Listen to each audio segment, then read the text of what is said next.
Boom, what's up fam? Got some big news to share that unfortunately is not so good, so I'm gonna jump right into it. You're gonna watch this video and you're gonna cry. At least we can laugh at your eyes as you cry like in the corner like a little f***ing girl in the fetal position. Not Ryan Stone. I think he's the most important guy in the world. Ryan Stone. Give a fuck about Ryan Stone. Me and him have gone back and forth. Blah, blah, blah. Ryan Stone does not pass the 6-foot test. He's not even a man. So I don't give a fuck with Ryan Stone. We know that these videos really prey on vulnerable young men who have not had many experiences in dating.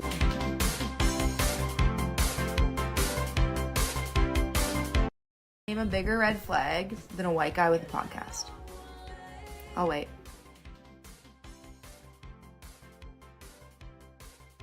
I am not impressed. I will have you know, I'm like 80% white. The podcast is goddamn good, and I don't want you anyway. You got random Iroquois art and not art on your walls. You're not my type, sir.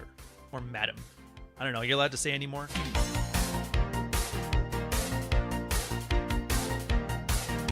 Hey brother, who do you think is the funniest member of Rule Zero Squad now? What's your favorite comment joke of theirs? I think Ryan brings good laughs. He does. Ryan is like British humor. It's like Monty Python. People are like, if you get it, you laugh your ass off. If you don't get it, you're like... Fuck Ryan Stone. People just don't get his humor. Who's the funniest one on there? You mean besides John Fitch? I think John Fitch is the funniest member of Rule Zero, but he's unintentionally funny. With the robot dogs. Seeing these robot dogs in real life was pretty surreal and terrifying. Yeah, Cappy's pretty funny. He can be pretty funny too. Who's the funniest member? One of the guys who ran the Red Pill channel sent me a message. I actually appreciate that you took it from an idea-based perspective instead of ever resorting to personal attack. Like, if this movement is actually going to be dangerous, do we need to understand it so that we can take it down? I knew going into it that this might be a hot mess. I'm not going to have those guys back on my channel again. Absolutely not. I don't usually post pictures of my kids online, but they're infants and you can barely see them, so, you know, it's fine. But a YouTuber named Ryan Stone tweeted, showing off the F trophies for clout. So the babies are trophies that I'm showing off. It's perhaps not a surprise that a picture of a proud father would be so upsetting to the sort of man who clearly never had one. I've talked to Ryan Stone once. I'm pretty sure the whole conversation I pushed him like pretty hard. What was hard, Ariel? The therapist will essentially give them SSRIs, which I think the sexual effects that SSRIs have on the body, right? Some. There's tons of like MAOs and like tricyclics that you're talking about, like the type of SSRIs that used to be given to pedophiles. We don't give those to men. We don't give those to men. But he's not as informed as like I think he would like to be. Yeah. So I used to be a pretty strong feminist. I've actually become a feminist again. Feminists, though, can be some of the worst people you'll ever meet. They can be like some of the most nasty. They'll take advantage of contradictory world values, right? Worldview, which is that like I'm talking about like psychology and mental health for men, and yet I'm in a field that like is overly feminized and shoving drugs down men's throat. And I'm like, I'm still recommending it because I don't want to lose like the baby out with the bathwater. Just because not all therapists are well trained to work with men. Just because a lot of therapists might even be biased against particularly like incel type men. If they hear misogynistic language at all, they might like shut you down. So and it was just difficult because I didn't want to be like super like nasty and mean or anything.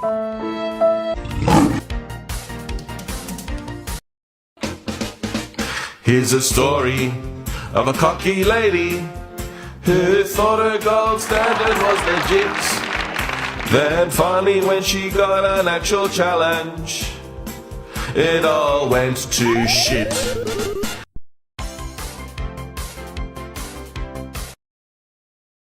There she is. Ryan Stone, another It is just... Oh my god. If you're a young man, you need to figure out what you're trying to do with your life, you need to subscribe to this goddamn channel. What the fuck? Megan Fox with a dick, or Hulk Hogan with a pussy. Mel time. It's Mel time. Why are you doing this to me? Why are you doing this to me? You see that Waffle House there? There's murderers in there. You have to conclude that Trump betrayed us. Socially retarded fact. Seething. Don't work with retard. He's a halfway decent looking guy, a nice smile, can be a gentleman, snarky as even in person, yet he blocks me and talks shit about. Somebody find out their fucking real names for me.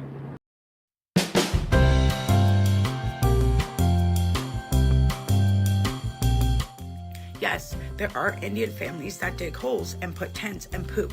They do it on the beach now, and they did it off my backyard. Oh, hoo boy. There was like 3 different families of maybe 25, 30 people that came for barbecues. They would set up right on the fence of my backyard.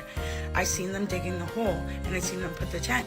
When they left, there was poop. That happened 3 separate times. I've had to yell at people for shitting on the borderline property line of my backyard. And yes, it was Indian families. So that's not false. You can check my town's page where they say there are Indian people pooping on our beach, because there is. They're digging holes and they're pooping and putting tents up because they don't want to go to the washrooms. So I'm tired of people saying that the people pooping on the beach, like that's what they do back home. We are not back home. We are in Canada. As a local, I refuse to let my kids dig in the sand on beach 1. And you guys are saying all the tents are gone? No, they're not. No, they're fucking not. The beach is full of tents. Full. Do you want to know why? Why my food is burnt? Because I had a police officer come to my door and harass. Somebody called in and said, she's harassing East Indian people. No, I'm not. You see that Waffle House there? There's murderers in there. If you're sitting there going, oh, my wife's a 3, I play Tekken for pennies, my name's Ryan Stone, your life sucks. So he actually nailed it. Don't start something you won't finish. Don't start something you won't finish. Everyone have a little bit of faith. My name's Ryan Stone, I play Tekken for pennies, chill a little bit, and just go, you know what, Tate's got it. So the meme, they're very good. This is really, they've taken it. True Alpha. Named Ryan Stone. It says, ask Murphy about the article he wrote, cuckolding his wife. Clear up the cuck article. Clear up the cuck article.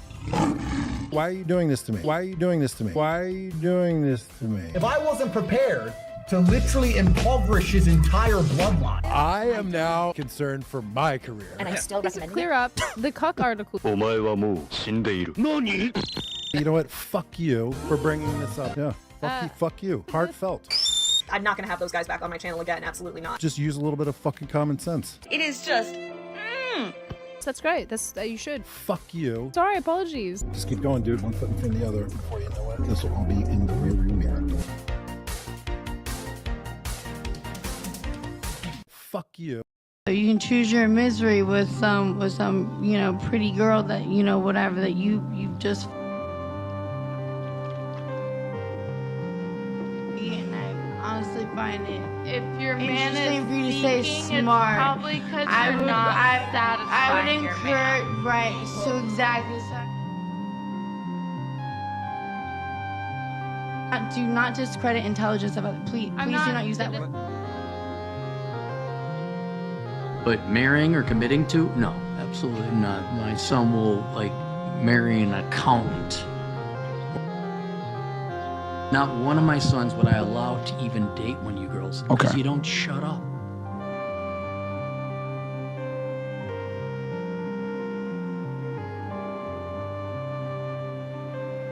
It has been fun. It has been an honor. We're going hiking. Yes.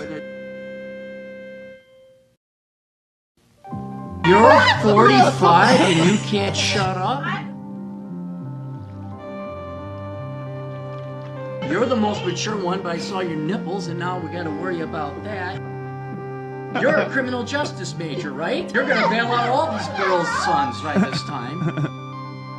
You actually have a job. Long ago, she was a stripper. She put herself through college, law school doing that, became a lawyer now.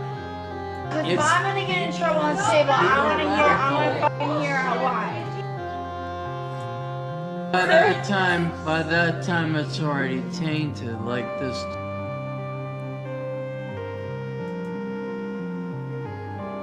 That is the most on-brand shit I've ever heard in my life.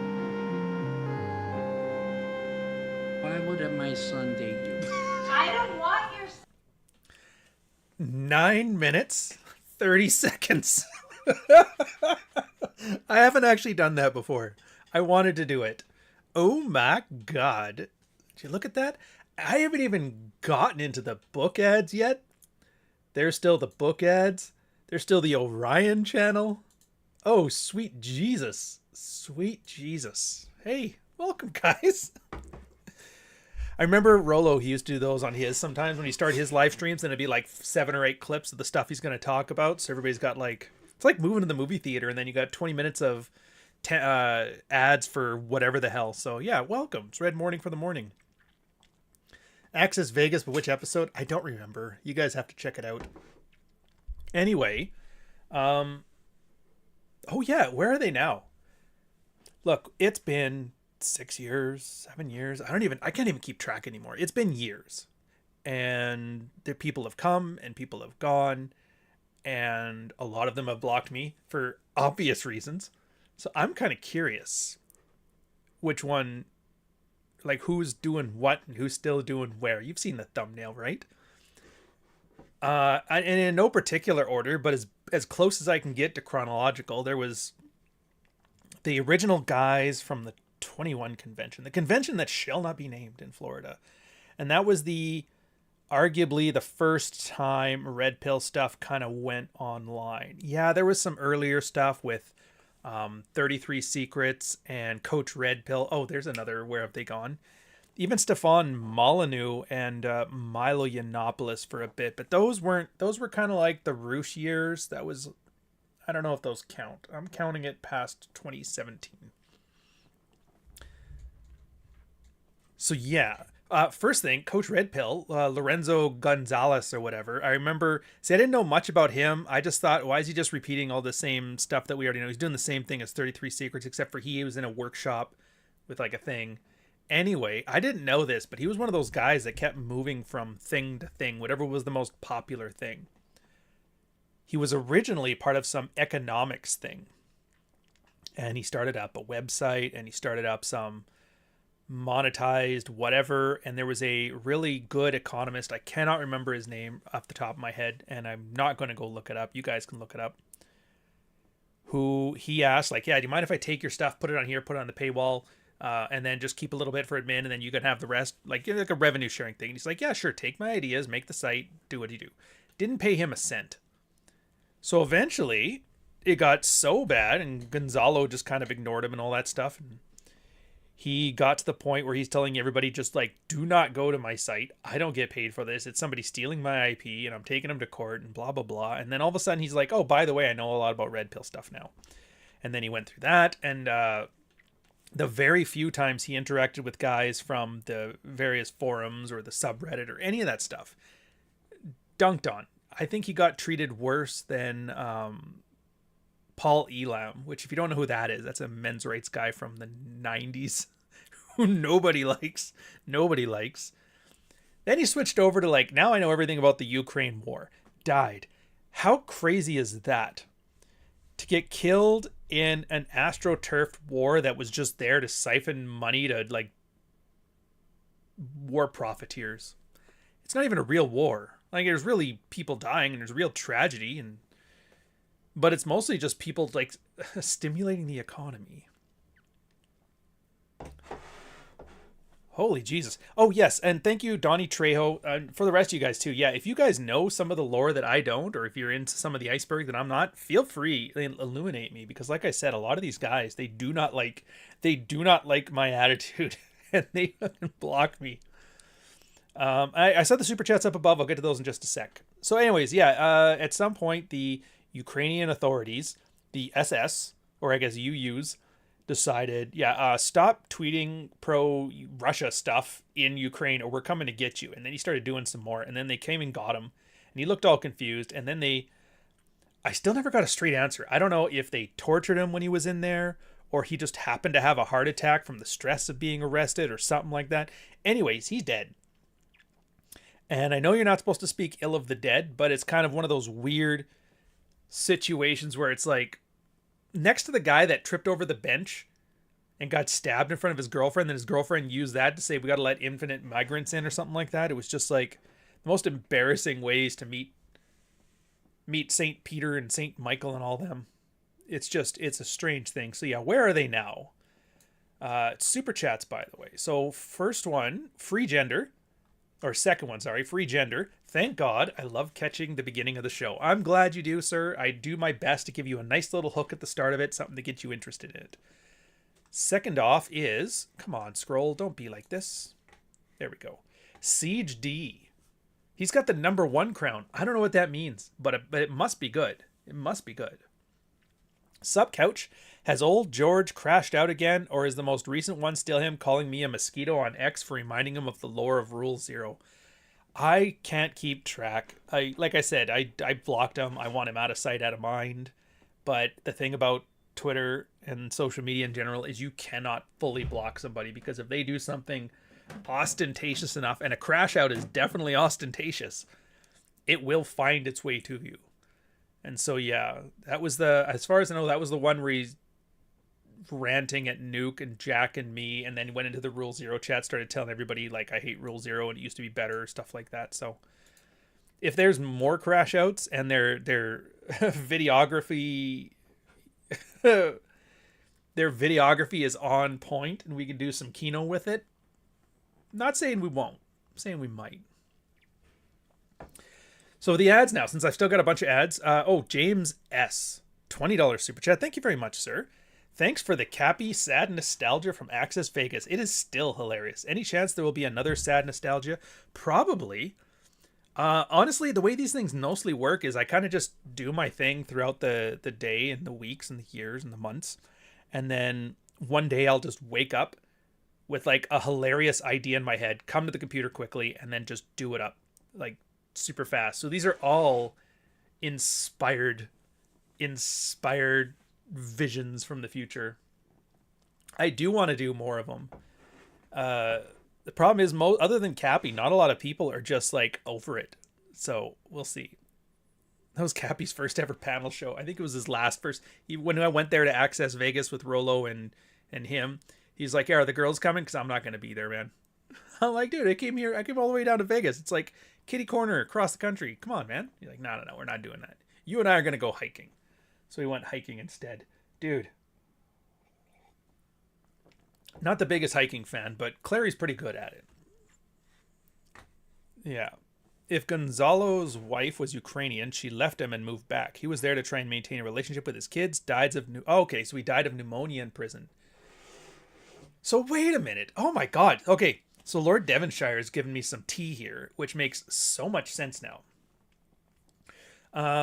This is actually kind of a red pill thing. He married a Ukrainian chick. They moved to Ukraine, and looks like, yeah, she left him. So he was there to try and maintain a relationship with his kids. First off, right there, passport bros. Do you remember that? Poland and Ukraine? Oh, Central Europe. They were all over that shit.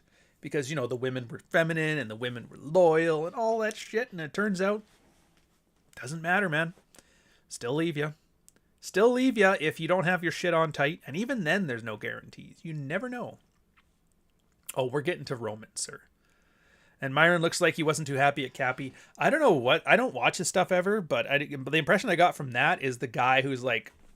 And this is kind of where I feel bad for Myron. Like, he's in his box now. Like, this is his thing. You yell at chicks, you drink White Claws, and you have some thug shit happening around you. That's your thing now. And I don't think he wants to be in that thing, and I don't blame him. Like, yeah, it must have been fun at the start, but after that, pulling a gun on you, I'd be like, yeah, this isn't actually very fun at all. But what else is he going to do? Was he going to start a movie channel? Who's going to watch that? Myron Reviews? Give a White Claw to the Alien franchise and just kick it out? Okay, so Siege D here. Apparently, the crowns are for chat members who are the most active in the chats based on how many comments and super chats they answer. Oh, interesting. They actually give you guys a ranking system. Well, wait a minute, Siege. You were #1 when you gave me the 3 smiley faces, and now you're #2. I think, okay, so you and James S. are like neck and neck between #2 and #1. Well, that's interesting. Yeah, it was some ratchet shit. It doesn't really matter. I'd pick Rob and you and Jack over Myron. I mean, you don't have to pick any of us. That's kind of the thing. You don't have to pick anybody. So I still have a bunch of ads, but now we're doing ads because we got shit to sell. It's been a long journey. You've watched the Red Pill go from a nice internet space where guys talked openly and honestly to a clown show of White Claws, Bugattis, human trafficking, and yelling at OnlyFans girls for clout. These are the stories of the good times. The church failed to help. Family failed to help. Feminism had 3 generations and failed miserably. Men do what men gotta do. We get together and do it ourselves. These are our stories. Ryan Stone, another fucking fat. Praxeology, Volume 3, on Kindle, paperback, hardcover, and audiobook. Who is this guy?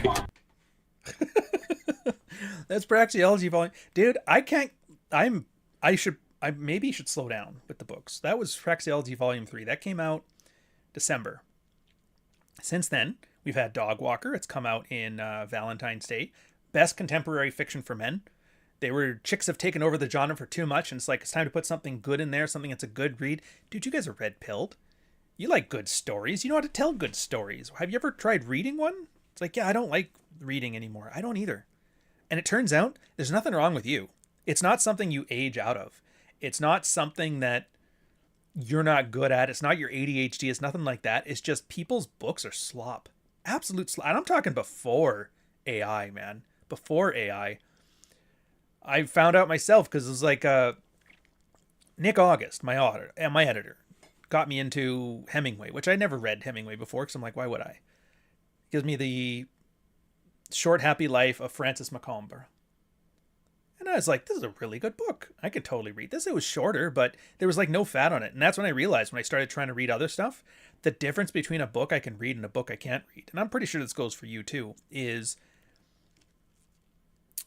So nobody's perfect. The ideal is to never be able to skim somebody's work. Like if you can skip a page or skip a paragraph or skip a sentence and you're not lost, then chances are that sentence, paragraph, or page does not need to be there.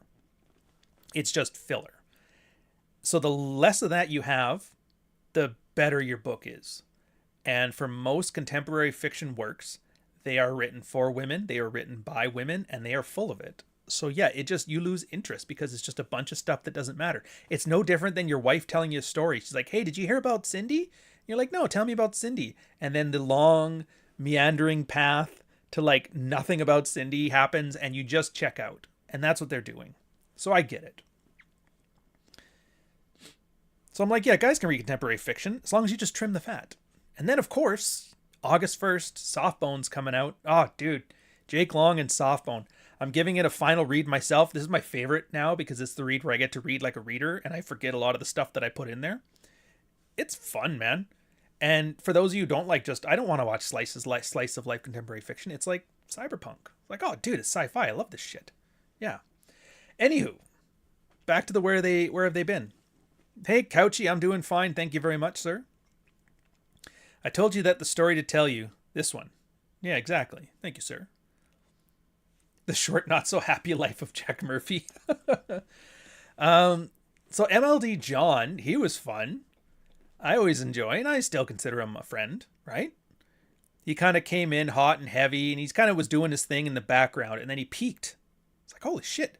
Made his $1 million bucks, started doing his courses. The body language mastery was a masterclass in running a masterclass. He kind of showed the pathway to others, and I'm surprised he doesn't get more credit for this. But,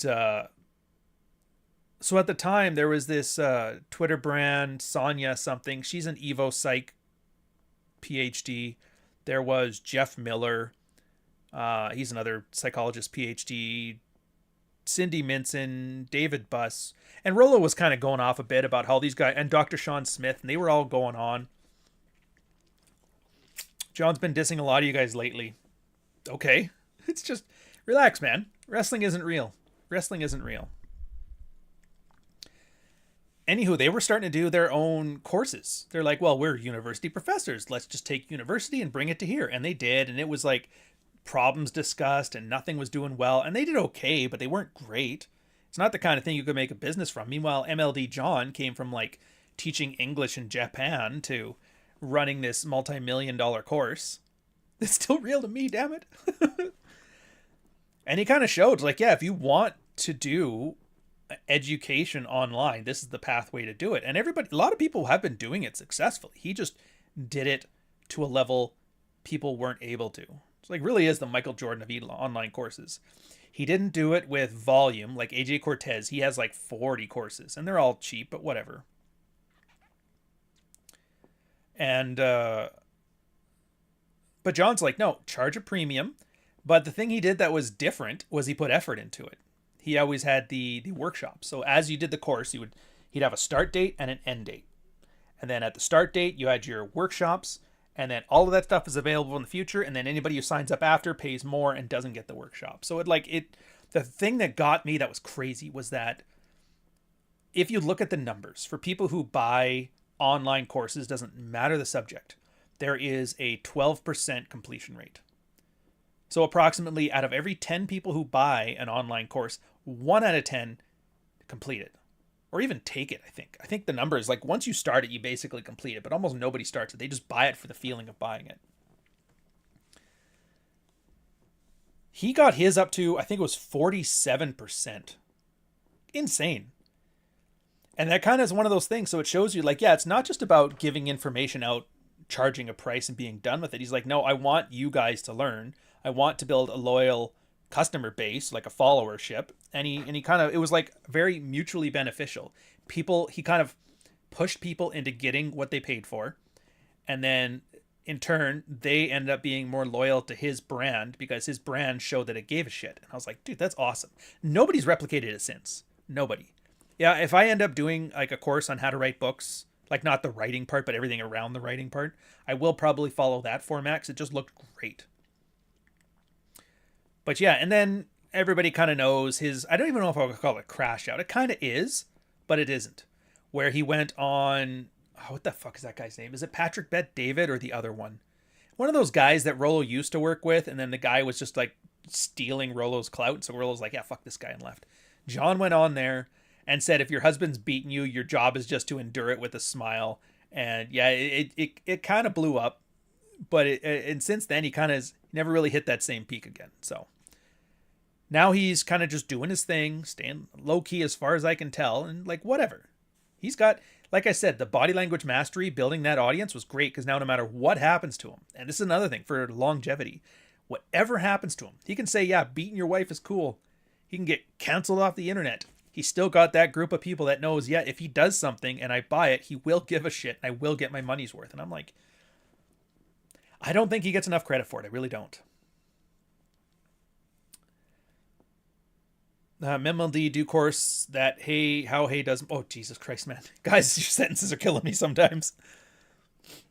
He's doing a Japanese dating game last I heard. Yeah, good for him. And John Fitch. John just had a new family. He's going to get a new kid, though. So he's kind of just offline a little bit now because he's got a brand new kid to worry about. And he just moved to Indiana or something like that. And so yeah, he did a huge amount of life changes. So he's a little low key, but there's nothing really changed. I mean, his journey kind of was like over before it even got to us. Like he had his UFC thing. He was like breaking records. He was the Frank Dukes Kumite of UFC. And then Dana White started pulling some shit. And then he started like forming a group of people to sue them to get better pay for the fighters, get his thing going. Bam. As far as I can tell, though, his lawsuits are coming through and they're winning. So all the screwing over that happened to him in UFC is actually getting compensation finally, which is awesome. Hey, Couch, I noticed this correlation. When a character on Rule Zero gets to 200,000 subs, then they leave. Examples, Rich, Myron, MLD, and Rollo. Good. Good. I think that's a great thing. Honestly, if it ends up being just the low-key, red-pilled incubator, I think that's wonderful. Literally, it's kind of like, you ever guys hear of Second City Television? It's a theater troupe that's in Chicago, New York, I think Toronto, Montreal as well. And most of the guys you end up seeing came from SCTV. There was a TV show in Canada called SCTV. John Candy, Eugene Levy, Joe Flaherty, Martin Short. Like, you guys recognize all these names, I'm assuming. Stephen Colbert came from SCTV. I think John Stewart didn't. A lot of the original Saturday Night Live cast came from SCTV. So it's kind of like the SCTV. Yeah, the Bob and Doug McKenzie characters, all of them. I think that would be neat. Anyways, just realized that the whole relationship with my ex was a giant covert contract. Most of them are, man. The AHL to the NHL. What a very Canadian thing for you to say, sir. So let's move on then. So that's John. Rich, obviously, Rich is just doing his thing. Like I said, he was on there, and then, interpersonal stuff. You get too many you get too many A-type personalities together, things happen, and Rich is like, all right, I'm going to go do my own thing. And everybody's like, all right, have fun. We're still good friends. He has his own spin off of the Fresh and Fit thing. What is his called? I can't remember. I don't watch any of our like relationship red pill, red meat stuff, so I can't remember the names of anything. Ladies' Night, that's the one. So Ladies' Night. So he has his own version of, it's kind of like middle-aged Fresh and Fit. It seems to be popular, so I'm like, who am I to judge? Whatever, it's not my thing. But again, it's not. I'm not the customer base, so it doesn't really matter. And I like that the best, because it's not like there was no big drama, there was no canceling, there was no flash in the pan. Rich is just doing something, and then he does it until he stops liking it or wants to do something else, and then he moves on to something else. And I think that's great. I wish more people would do that. Just treat this like a job and not some kind of like mental therapy. It's like fucking ridiculous. The ones that get me though is oh, wait, one sec. From the author and content creator that brought you the heartfelt, the F trophies for clout, the 6-foot-tall Tate, and the not funniest member of Rule Zero, Volume 2, Dread. Nice. Snappy. From the original convention, so there was, what's his name? Christian McQueen. That was the one. Christian McQueen. And he was like one of your standard dating guys. I didn't really know much about him until then. He seemed nice enough. He actually seemed a lot like MLD John in the E-Course Hustler kind of way. I don't know. He just one day just like, I'm done with this shit, and he just left. I don't even know. Rumor was he was doing some real estate thing in New York. There was probably exposés that showed he wasn't all that he seemed to be, but I don't recall anything crazy, like no diddling kids, no lives in his parents' basement, none of that shit. So he just kind of came and then went, and none of his stuff has really lasted the test of time. Like I've never had anything of his to reference in any of my books or any of my videos, and I've never seen it in the zeitgeist in any way. So in that way, he was kind of like a gray man, which was pretty interesting. Goldman Unleashed, again, pickup artist. He had the fedora and camera game. He would always talk about picking up chicks in his place to stay with him, and I'll take your picture, and that was his way of picking them up. And Saucecast, that was the one. Anyone under that brand gets disappeared. So it's the anti-Rule Zero. Well, that's kind of cool. It's like Rule Zero, only you're dead afterwards. They just milked you. It's like Ellen. I will destroy your career unless you're Bieber. Yeah, so Goldman, he found God. And it was like the prodigal son thing is so weird when I see it. Like, I understand the religious parables, so I get it's like a thing that people do, but I've never understood it. So his big thing was just like how to sleep with girls. And he's not like an impressive specimen. He's like my height, so he's like average height, like 5'9", 5'10", something like that. And he's not particularly anything. He's got his personality, if I had to describe it, would be closest to like a pothead. You know, just very chill and whatever, going with the flow. And then one day, during his many travels, I think he got one shot with ayahuasca. Don't quote me on this one. I don't remember, but he was doing a lot of that peyote type stuff in the woods. I think he might have been with Jack Donovan, but don't quote me on that one either. Anyways, found God. And it wasn't just enough to find God and convert to Christianity and live out your life as a Christian. He had to repent from his evil ways. So he took all of his books off the market. He literally did some social media where he's burning them into a fire. I don't know what the fuck he did after that. All I know is he's like, yeah, all this stuff that I have done that was useful to so many guys, I think it's evil and wrong. And he pulled the ladder up from under him. So I don't like that. Like, I've never had a problem with him. Two of us have been getting along well enough. He probably does not like my acerbic style, which is fine, but it is interesting to see how he did the same thing that Roosh did, where it's like, yeah, this was great and helped a lot of people, but now I don't like it, so none of you get to enjoy it either. So, yeah, it was a very strange thing. I don't know. Then Hunter Drew, or Zach Small, or Family Alpha, or Training the Brain. I don't know, he had like 8 different names and brandings. That one was a weird one. because he kind of joined the Red Pill within the same week that I did. I think it was, yeah, like Tuesday, Thursday kind of situation. And he had his situation, I had my situation. We get through our stuff, we get through, and we were just happy doing this like hobby style until that convention that shall not be named, where Rolo's like, yeah, I'll do the convention, but I want to bring, like, I don't want it to be just me and a bunch of pickup artists. I want to bring a bunch of red-pilled people in there. So he asked me, and I was doing fine. I had a vacation saved up from work anyway. And then he asked Zach, who I think was about to leave the military at the time. So he might have been on his leave. I don't know. So we both went in. We did our thing. Or no, was I working? I can't remember. I had 2 different career tracks in each year of convention. I cannot remember which is which. One of them, I was working in financial regulation. And the other one, I was doing consulting contract stuff with a startup. I don't remember which one was which. One of them I had vacation, and the other one was just took some time. Yeah, so he was weird. Like, he always kept doing the how to make the wife your bitch, how to make her your slut, how to keep her on her toes, all that covert contract, how to fuck your wife. And it always had like he just went gung-ho with it. He was very confident about it, which kudos for that. But I remember a lot of the guys that we kind of knew growing up, they were all kind of critiquing. They're like, dude, what are you doing? It's kind of like, oh, you're just haters. Like, I'm not hating. I don't care. But what the fuck are you doing? Like, I remember at one point, Anthony Johnson wanted to show like Legions of Anarchy or something stupid like that. And it was the idea of like some hardcore guys being family men. And at one point, they put him in one of those big fucking suits, and they had some dogs rip him apart. And he's like, dude, fucking dogs got me. I remember the guys were like, dude, what the fuck is this? You will have to torture me. That has to be a real dog attack video to get you filming me being attacked by a dog in a video about how masculine I am. It's like, fuck that. Jesus.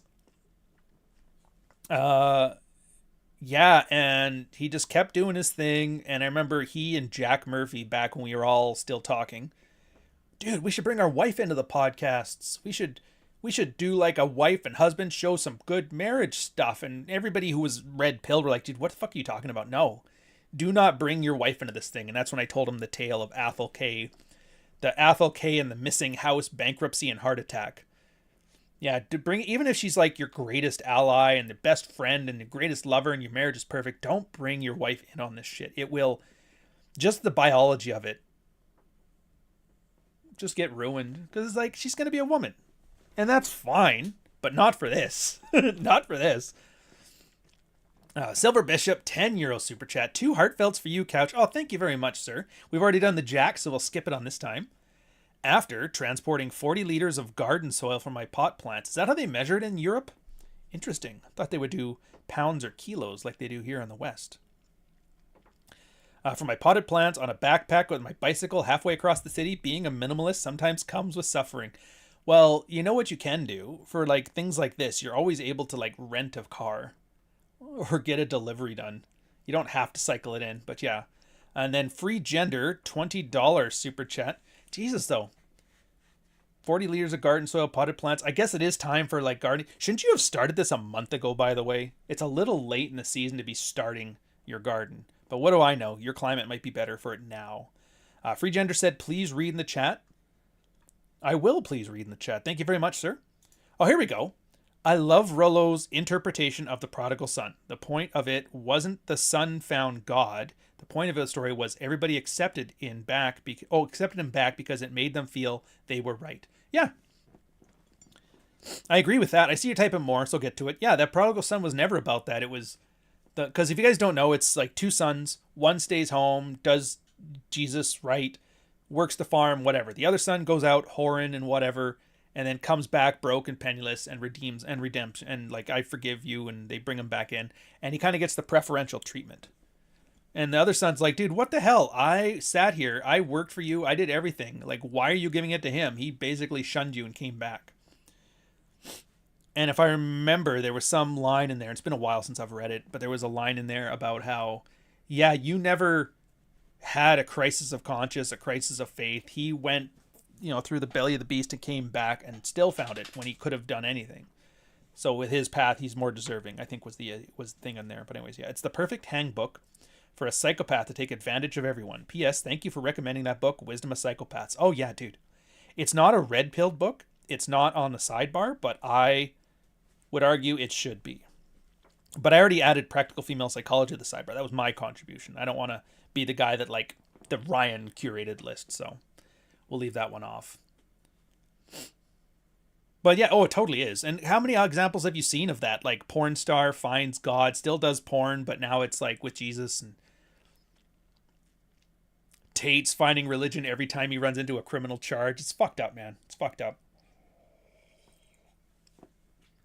Oh, Bish, the soil, if putting the plants into bigger pots, and I know you can use car sharing. Oh, here we go. And you know you can use car sharing. Where'd it go? Ah, damn it. All right, there was something about car sharing. But that's fine. Yeah, okay. So you could have, you just chose not to. I get it. It sucks for the cycling with the soil. Because you'd think that heaviness would make it great, but it's on the top heavy of your bike. So it actually makes it harder to maintain stability.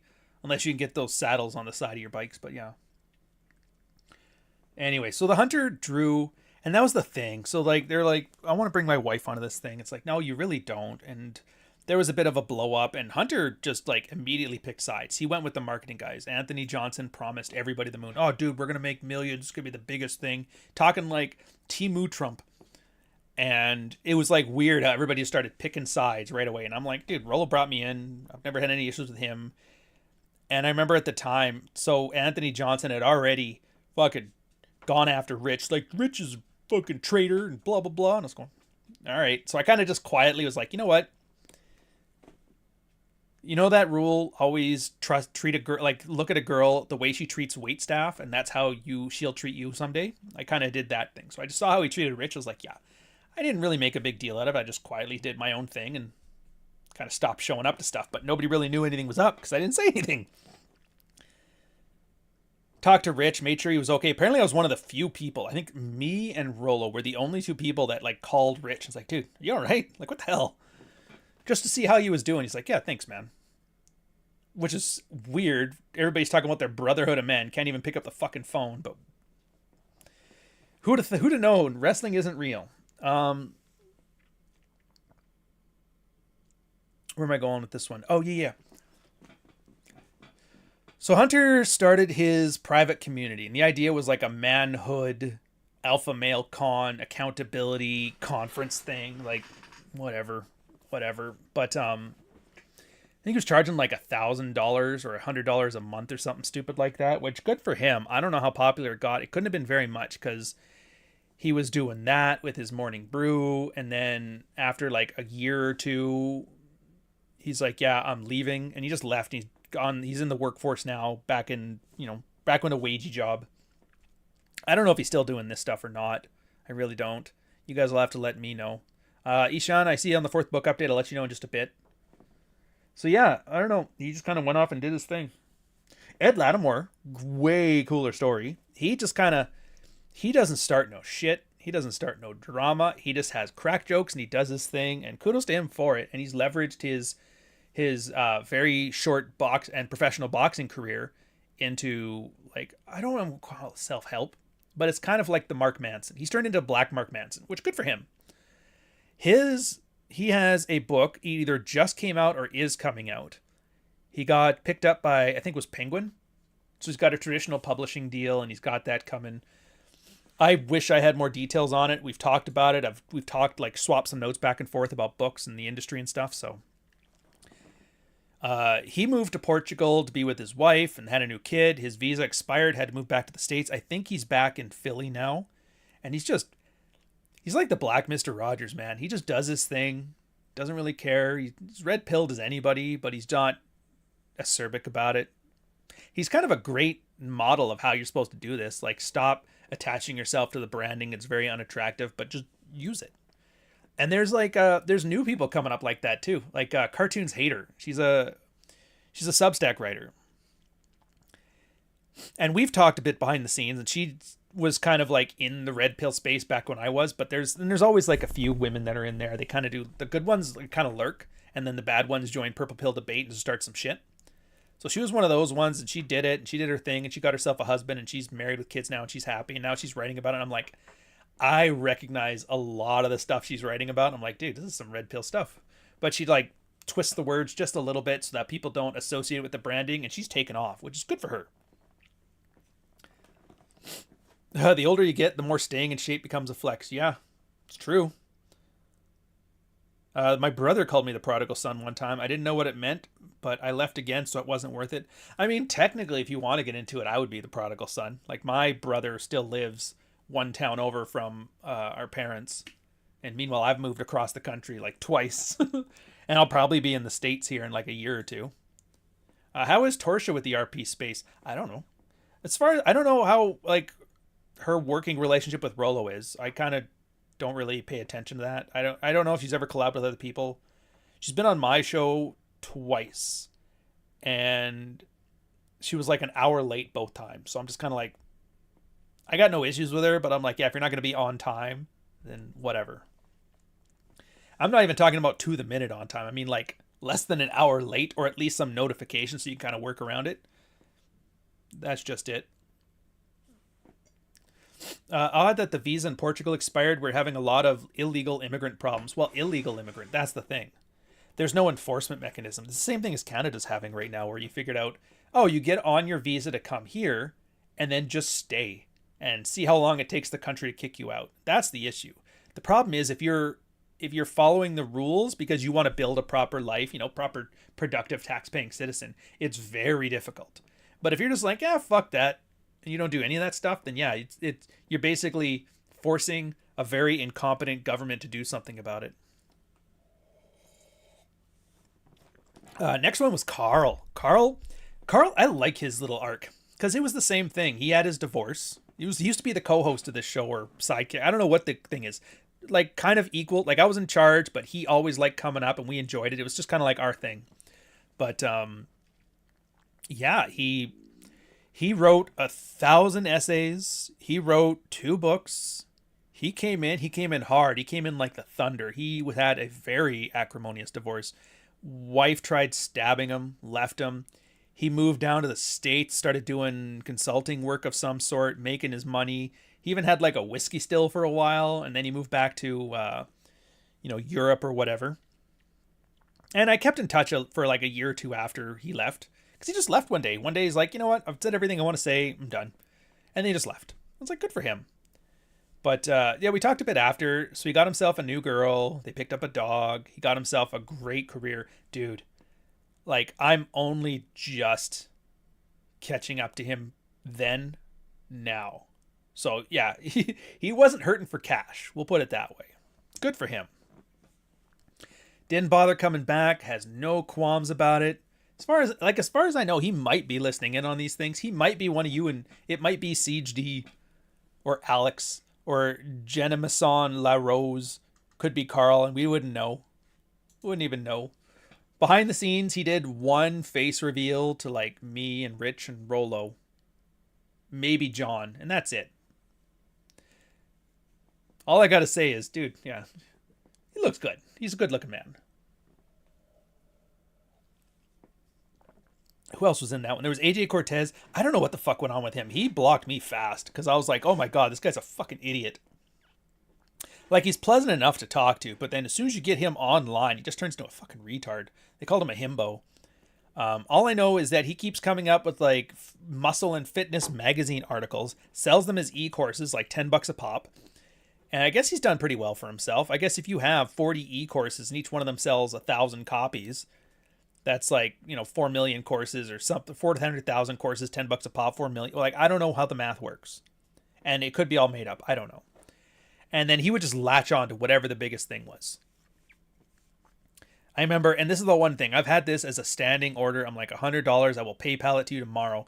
There is a photo from his old email list, and I regret 2 things I haven't saved to my hard drive as soon as I saw them, and I regret it to this day. The first one is Dr. Babe Dude Love, aka Taylor Burrows, in her car in YouTube crying about how she could have had any man she wanted in her 20s, but she decided not to, and now she's in her late 30s and she doesn't have a man. She's never gonna have a family, and she's fucking balling out in her car.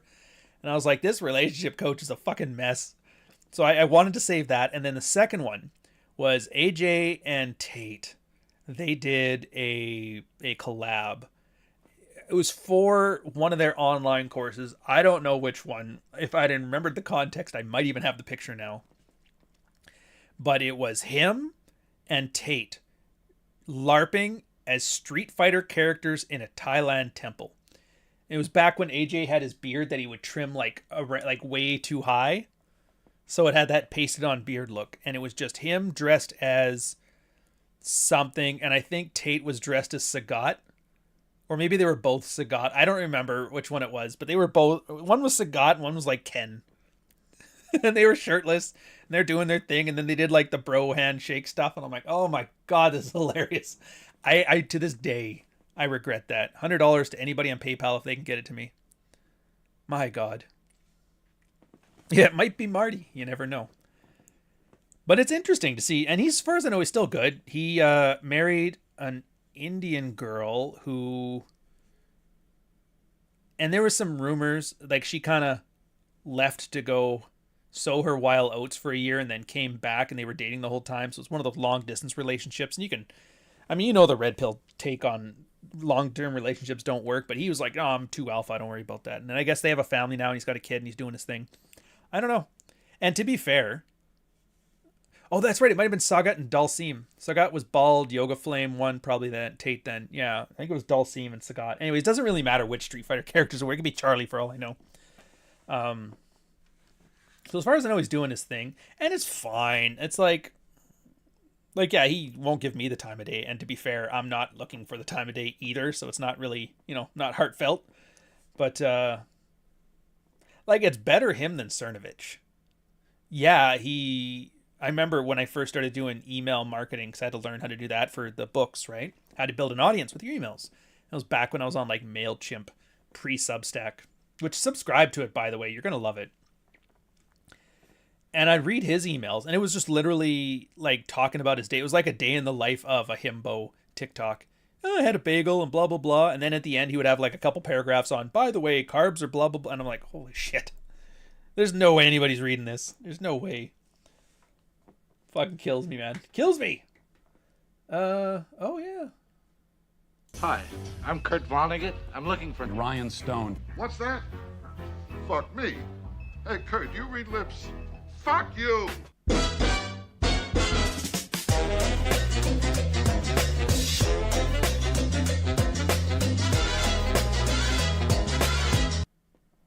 Hey! Who's next on that list? Who was else at that stupid conference? Pat Stedman, I think, was the year I left. The day I gone, he's like, yeah, I'm taking over. Fuck that Ryan guy. Which is pretty funny. I mean, I've told his story so much, I'm not even going to bother with that one this time. Do you really need the Pat Stedman story yet again? Your ex-post regarding Milo, Cernovich, and more was pretty true. Hardly anyone remembers them. Oh, yeah. That's kind of what spawned this whole thing, by the way. If you guys don't know, right now, there is... Milo Yiannopoulos is spilling tea on Laura Loomer, Baked Alaska, Mike Cernovich, and a bunch of others. Oh, yeah, Donovan. We'll get to that one. Good point. Anyway, spilling the tea on all of them. Apparently, Laura Loomer was like the town bicycle and everybody had a ride. Now, here was the part that I found funny. Is like his tweets on this are doing okay, but they're not doing great. They're not insane. They're not world-shattering news. He didn't break the internet. It's about the same drama you would see on, like, Rolo having side-eye at me or me having side-eye at him or something stupid like that. It's not great. And I realized, like, dude, I get it now. I understand Andy Worski so much better. And you're like, who are any of these people? That's the lore, man. That's the lore. People come, people go. Longevity is the marker. Stefan Molyneux gets a lot of flack for being a bit of a dumbass, and that's fine. And I'm probably a source of at least 10% of that. But he's still here. He's still doing his thing, and he hasn't been nuked from orbit yet, like Lauren Southern, who got knocked up by a Fed. Single mom knocked up by a Fed. Senate had her in there. It's like, why are you dealing with Russian disinformation? She's like, you know what? Fuck this place. I'm out of here. I'm going to go back to being a shitty mom. And I'm like, well, good for her. But come on. Bit of a mess. Anyways, I don't know much about Loomer other than she was part of that same group of people, that whole manosphere needs to get into politics group. And I was like, dude, and she was like 23 at the time going, why does the 40-year-old, 23-year-old talking to me? Just a horrid looking woman. Hello, yes. Yeah, Nuke. Anyway, so Milo Yiannopoulos, he was kind of doing his thing. Actually, you know what? We'll go back first to JF Garapi and Andy Worski. So they were the original Fresh and Fit on the internet. Before that, there was like Jerry Springer and that, but they were original Fresh and Fit.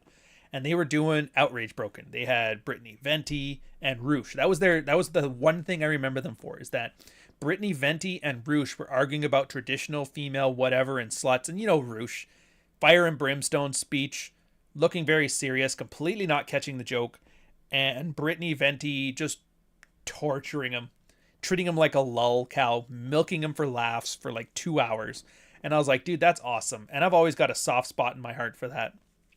But I never trusted her. Of course, Rolo did, and then he got suckered into a whole bunch of like, they tried to sucker him in with, I guess Venti had nudes from when she was 17 or something like that. Some 4chan op. There's a whole lore on there. I'm not even going to get into it. I don't really care. But they somehow got him on an email saying, send me what you got or something like that. Anyways, the idea was, oh, got him. Pedo fishing. It's like, what the hell is this shit? This is ridiculous. And I'm just like realizing, like, these people had nothing to lose. That's all Venti does. And the only reason she gets away with it is because she's got big tits. So it's like, I would just walk away. In fact, I did walk away. And I was like, yeah, that's great. But you kind of, like, you saw how she treated Roosh. Were you expecting anything different? So these guys were doing well for a while. And the JF Garapi, he was like, and never, here's a Canadian fact for you. Never trust a Quebec separatiste who's under the age of 45. Because, well, I guess it was 45. Now it's like 55. If you weren't alive and able to vote in the Meech Lake Accords in 1986, then you're not a French separatist. They're not. They're just some LARPing ones. It's kind of like how people call people Nazis today. It's that kind of shit. And so he was one of those. And the rumor is he murdered his wife. But he also married a mentally handicapped wife because he wanted to steal the baby out of the hospital. And there was a whole lot of drama. Basically, look, I'm all for like false accusations against fathers or whatever. A false accusation, fine.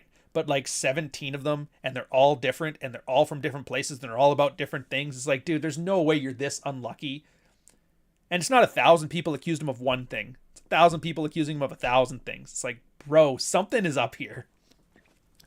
So anyway, Worski and JF, they started falling off because popularity went down and people moved on to the next thing. And they started getting more desperate for views. I remember the big moment for me was Worski when he started live streaming, pouring wax onto his nipples, like torturing himself on camera. Fucking weird. And he kind of died and left. And he tried coming back and it didn't work. And I looked at this where the new generation of people, same thing. They're like, oh, we're going to ride the Trump train. There was Laura Loomer. There was Milo Yiannopoulos.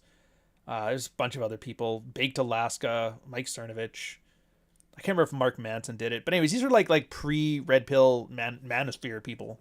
So like the predecessors, the ones you can learn from. And I guess they were, and from the Senate hearings of Lauren Southern, whose sister's the hotter one, but neither here nor there. Apparently all they did was do coke and sleep with each other. And supposedly a few of them had gone to Tate's compound, which is Epstein Island for millennials. I don't know how else to describe it. Sex tapes, prostitution, stuff like that. I'm like, dude, what the fuck are you doing? You're going to the Tate mansion? Well, the Tate warehouse in the industrial district and having him hook you up with some chicks? It's like, do you not see the issue with this? Here, sit in my well-lit compound and here, have this prostitute who may or may not be of age. The InfoWars guy was end up on camera doing that one. Webcam shit. Anyways, it was just fucking weird. Yeah, everybody used to listen to it. And that's the thing. So then, that's it. Their time has come. Their time has gone. No, it wasn't Alex Jones. It was the other guy, the British one. who always has the flag behind him when he talks, or the map behind him. But their time came and their time gone, and now it's gone, and they're trying to come. Everybody's trying to come back. I noticed that. I saw Milo coming back. Stefan Molyneux came back. And Stefan's just going back to the same thing, shitting on feminists with egg carton memes. I'm like, fair enough. Milo is basically just spilling the tea. He's telling you all the shit that they did. Oh, dude, everybody pig roasted Laura Loomer. I was like, all right, whatever. Oh my God, you have no idea what Cernovich did to the Troons. Like, oh. And the Zoomers are just laughing at them. Like, you guys are such a joke. They don't even call him Cernovich. They call him Horatio Troonblower, which I thought that was the funniest thing. I just picture, like, and I made a meme for it, which it didn't take off, but that's fine. It was Gondor, like the Horn of Gondor with what's his face, Boromir, playing it, and it's Horatio Troonblower. I don't know why. That's just the first thing I pictured. Thank you, Paul Joseph Watson. That's the guy. So that's all they got left is and this is essentially scavenging the corpse. This is vultures eating the dead rotted meat off of a corpse. That's it. So it's gonna happen for a little bit. Yeah, there's that final little bit of hurrah, but nobody cares anymore. And I'd argue Fresh and Fit's kind of there now. So, which explains now Myron's kind of doing the same thing. Like, isn't he just shitting on Jews all day? Like, that's all he does is the fucking Jews, man. Fucking. And I'm just like, what the fuck is he doing? Like, whatever. I've got internet rules. The way if you want to have a long and heartfelt industry career in the internet. I think there's only 3 rules. There might be 4. As I say them, you'll count. First rule. No unironic Austrian painter bullshit. No ironic Austrian painter bullshit. It's not about whether things are true. It's about whether you want to stay online, having your career, and not be thought of as a joke. Or cancel outright. 2, no pedo stuff. Don't touch kids. These rules seem extremely easy to follow, don't they? Yes, you'd think. But that sweet nectar of the chaos gods calleth. Third rule, no making fun of Democrats on an election year. It's just, and again, every time I've ever seen somebody removed from the internet, had their livelihoods crushed on the internet, it's one of those 3 things every time. Small hat stuff, the PDF file stuff, and the fucking Democrats. If you can stay away from those 3 topics, and even then, the Democrats is just on an election year. If you can stay away from those things, you cannot be canceled off the internet. I don't care how many feminists are mad at you. I don't care how many red-pilled hit pieces are on you. I don't care what Piers Morgan says. You will be fine. You will survive. There will be an Epstein Island for Zoomers within 5 years. Well, I mean, technically Zoomers would be, they're not old enough for an Epstein Island yet. They would be the contestants, not the producers. I don't know how else to describe it. Yeah.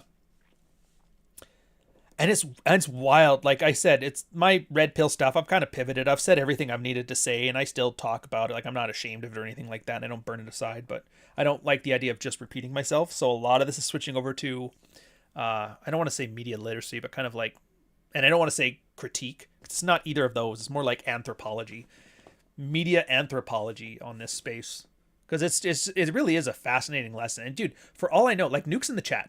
Nuke, absolutely building himself a YouTube career and social media stuff. So like, these are great lessons for guys like him and guys like me. How do you avoid becoming the Laura Loomer?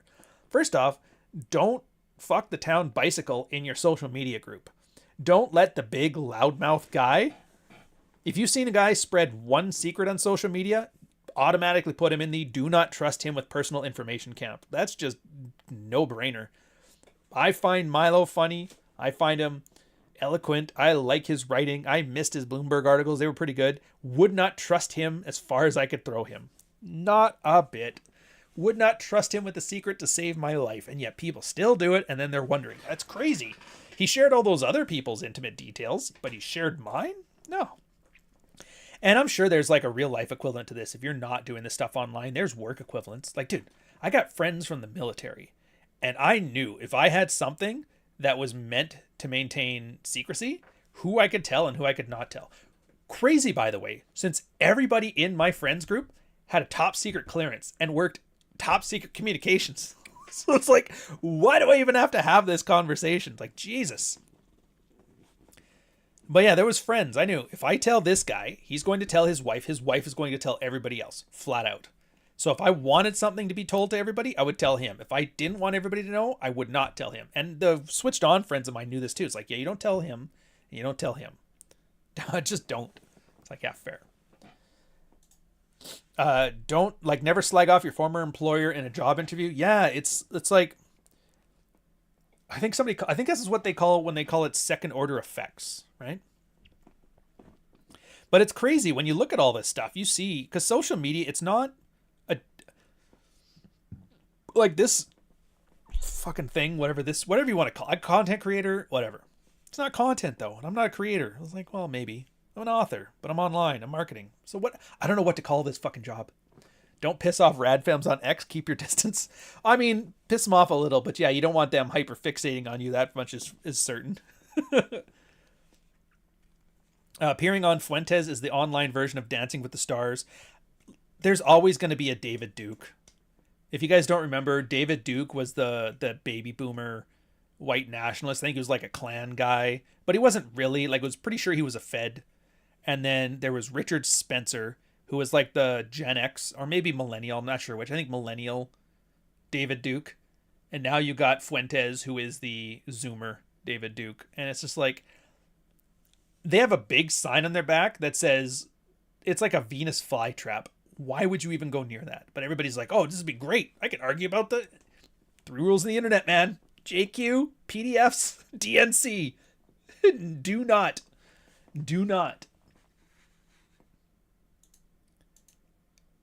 But it's a good job. It's not an easy job. Like, I'll say this. Like, I've done everything. I've dug ditches, I've hauled lines in the military. I've farm work, chased cows. Every physical and mental job you do. I've done corporate stuff. I've done consulting. I've done financial compliance, information security, whatever. This job is the physically and mentally easiest of all of those jobs. It doesn't have this, it doesn't drain you the same way that corporate work does. You don't have that same social minefield you have to navigate. You can kind of speak your mind, which is fine. You have to have some level of tact depending on what you're trying to do. Sometimes you just want to be a heel, and then, yeah, as long as you're more playful and not so much hatred, like the John Anthony lifestyle hit videos, they were just mean and spiteful. That's why they never took off. You kind of have to, but like, you watch my George Bruno ad, you cannot make an anti-George Bruno ad hating George Bruno. You can't. It has to come from a place like where you're ribbing your best friend, busting your best friend's balls. If you cannot make a hit piece with that kind of tone, then you're not making a hit piece. Andrew Wilson is the Bill O'Reilly of I'd argue he's the Pierce Morgan of it, but I mean, I'm not going to quibble over definitions on this one. He was never really, he would be closer to Vox Day than Rollo Tomasi, if you get what I mean.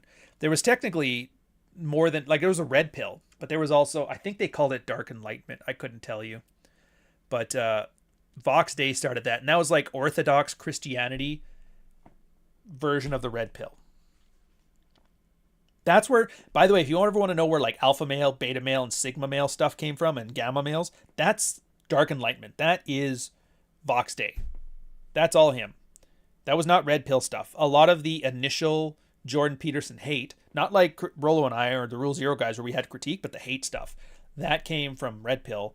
But the actual like hater, mean-spirited stuff came from the Dark Enlightenment side. And then, so anytime you see an Orthodox Christianity guy, they come from like the Vox Day camp.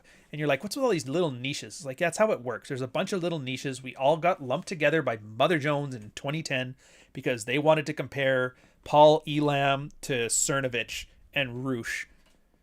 It just makes it easier to attack a group if you join them into a group like that. So yeah, exactly. Sociosexual hierarchy. Can we get a George Bruno right now? I've already put the George Bruno ad right now, so you'll have to throw a super chat if you want me to double up on it. I already wasted 9 of your guys' minutes just showing ads of me yelling at people. But yeah, so it's very interesting. And you can have a decent career. The trick is, like, first off, you have to have a thing you do. You have to have something you're interested in, something you're good at, something you're passionate about. Like for me, I have in-depth longitudinal knowledge about everything the Red Pill has done. It's almost like a historian or an anthropologist. So no matter what happens, we can have all the drama in the world. I can have Rolo call me an asshole. I can have Nuke decide to leave and all this shit, and that's fine. I've still got this. I've still got my skill. And when you don't have that, that's where you end up doing the Milo thing. He has nothing. Like, what does he have? What is he known for? Talking shit. That's it. Interpersonal gossip. So yeah, once he's trying to get his last claim to fame, all he's going to do, talk some more shit. So damn it. Sage D, $5.01 super chat. F for George Bruno because he blocked and blasted. Son of a bitch. Fine. I thought for sure that was going to talk you out of it too. All right, well, it serves me right. Never tell the internet no. Rule of thumb. Here, I got you. Just give me a sec. There she is. There it is. There she is. Ryan Stone, another It is just. Oh my God. If you're a young man, you need to figure out what you're trying to do with your life, you need to subscribe to this goddamn channel. What the fuck? Megan Fox with a dick, or Hulk Hogan with a pussy. Melt time. It's melt time. Why are you doing this to me? Why are you doing this to me? Do you see that Waffle House there? There's murderers in there. You have to conclude that Trump betrayed us. Socially retarded fact. Seething. Don't work with retard. He's a halfway decent looking guy, a nice smile, can be a gentleman, snarky as even in person, yet he blocks me and talks shit about. Somebody find out their fucking real names for me. Fucking guy, man. An unending supply of advertising fodder. Bless that bearded Santa Claus looking man. Siege, by the way, love the Iggy in the profile photo. Fucking guy. Oh, Destiny being cucked while he sat there with the sound silence played over it. Genius. Technically, the original one had like "Hello Darkness, my old friend." You know that song? Had that one in there, and then it just zooms in slowly on Destiny's face. It's pretty funny. It's just funny. Is he, you know, he's blocked his son on Twitter. It's like, oh, this shit is weird. Yes, you're right. Where was I going with this one? Oh yeah, the marketing careers. It's just so strange because you see, there's enough of us now. There's enough of people out here that you can see what a good social media career can do. You've seen the winners, you've seen the losers, and obviously growth isn't slow and gradual. Growth comes in spurts. You need some kind of attention-grabbing event to draw an audience. Like PewDiePie, for example. He was kind of just doing his thing. He was like mid-tier. And then he had that New York Times hit piece on him about the Nazi stuff. And then he became huge. And then he had the thing where he was fighting with T-Series over being the biggest channel on YouTube. So he was fighting the country of India. And he did bitch lasagna. And then he grew huge on that one. So you kind of have to do these ostentatious things. Which I don't do. Which is probably why I'm but I'm like stable and I'm happy with that. One of these days I might have to do some kind of like big attention grabbing thing. Like I don't even know what you would do nowadays. I'm surprised more people haven't been caught like jerking off on a live stream or something stupid like that, which I think is the wrong way to get attention. But what do I know? It's not on the 3 rules. I guess no jerking off might be number 4. We'll have to know. I'm known for, yeah, exactly. Nuke was a nobody, and then he called Sydney Sweeney mid. A bunch of feminists got mad, and now there's people still, and he's milking it, which you should. Dude, I'm milking these. I'm milking George Bruno. Fuck it, why not? I'm milking Andrew Tate. I'm milking Murphy. Milking like some random feminist nobody's ever heard of. Yeah, do it.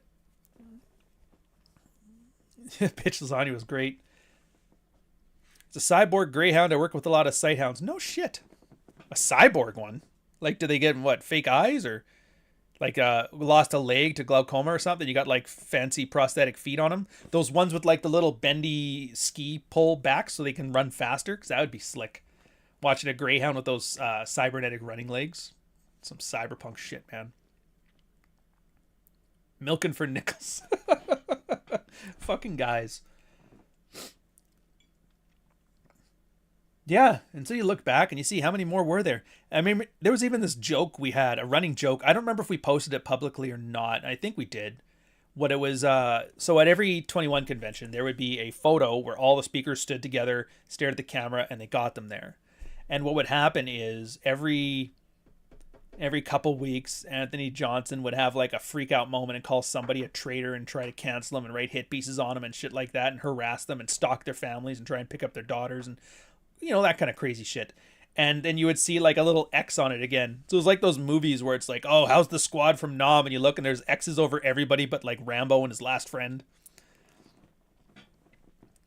And it was a big joke that every time you'd have a blowout, you'd start crossing them out. And I don't think there's anybody left on that 2017 list that doesn't have an X through them. Except for the paid speaker. There was a couple guys that were paid speakers that were big deals, like Joe Navarro. He doesn't know what the fuck any of this stuff is. He came in just to talk about his thing. He paid the speaker's fee. He's in there. Red Pill Bros are all dog people.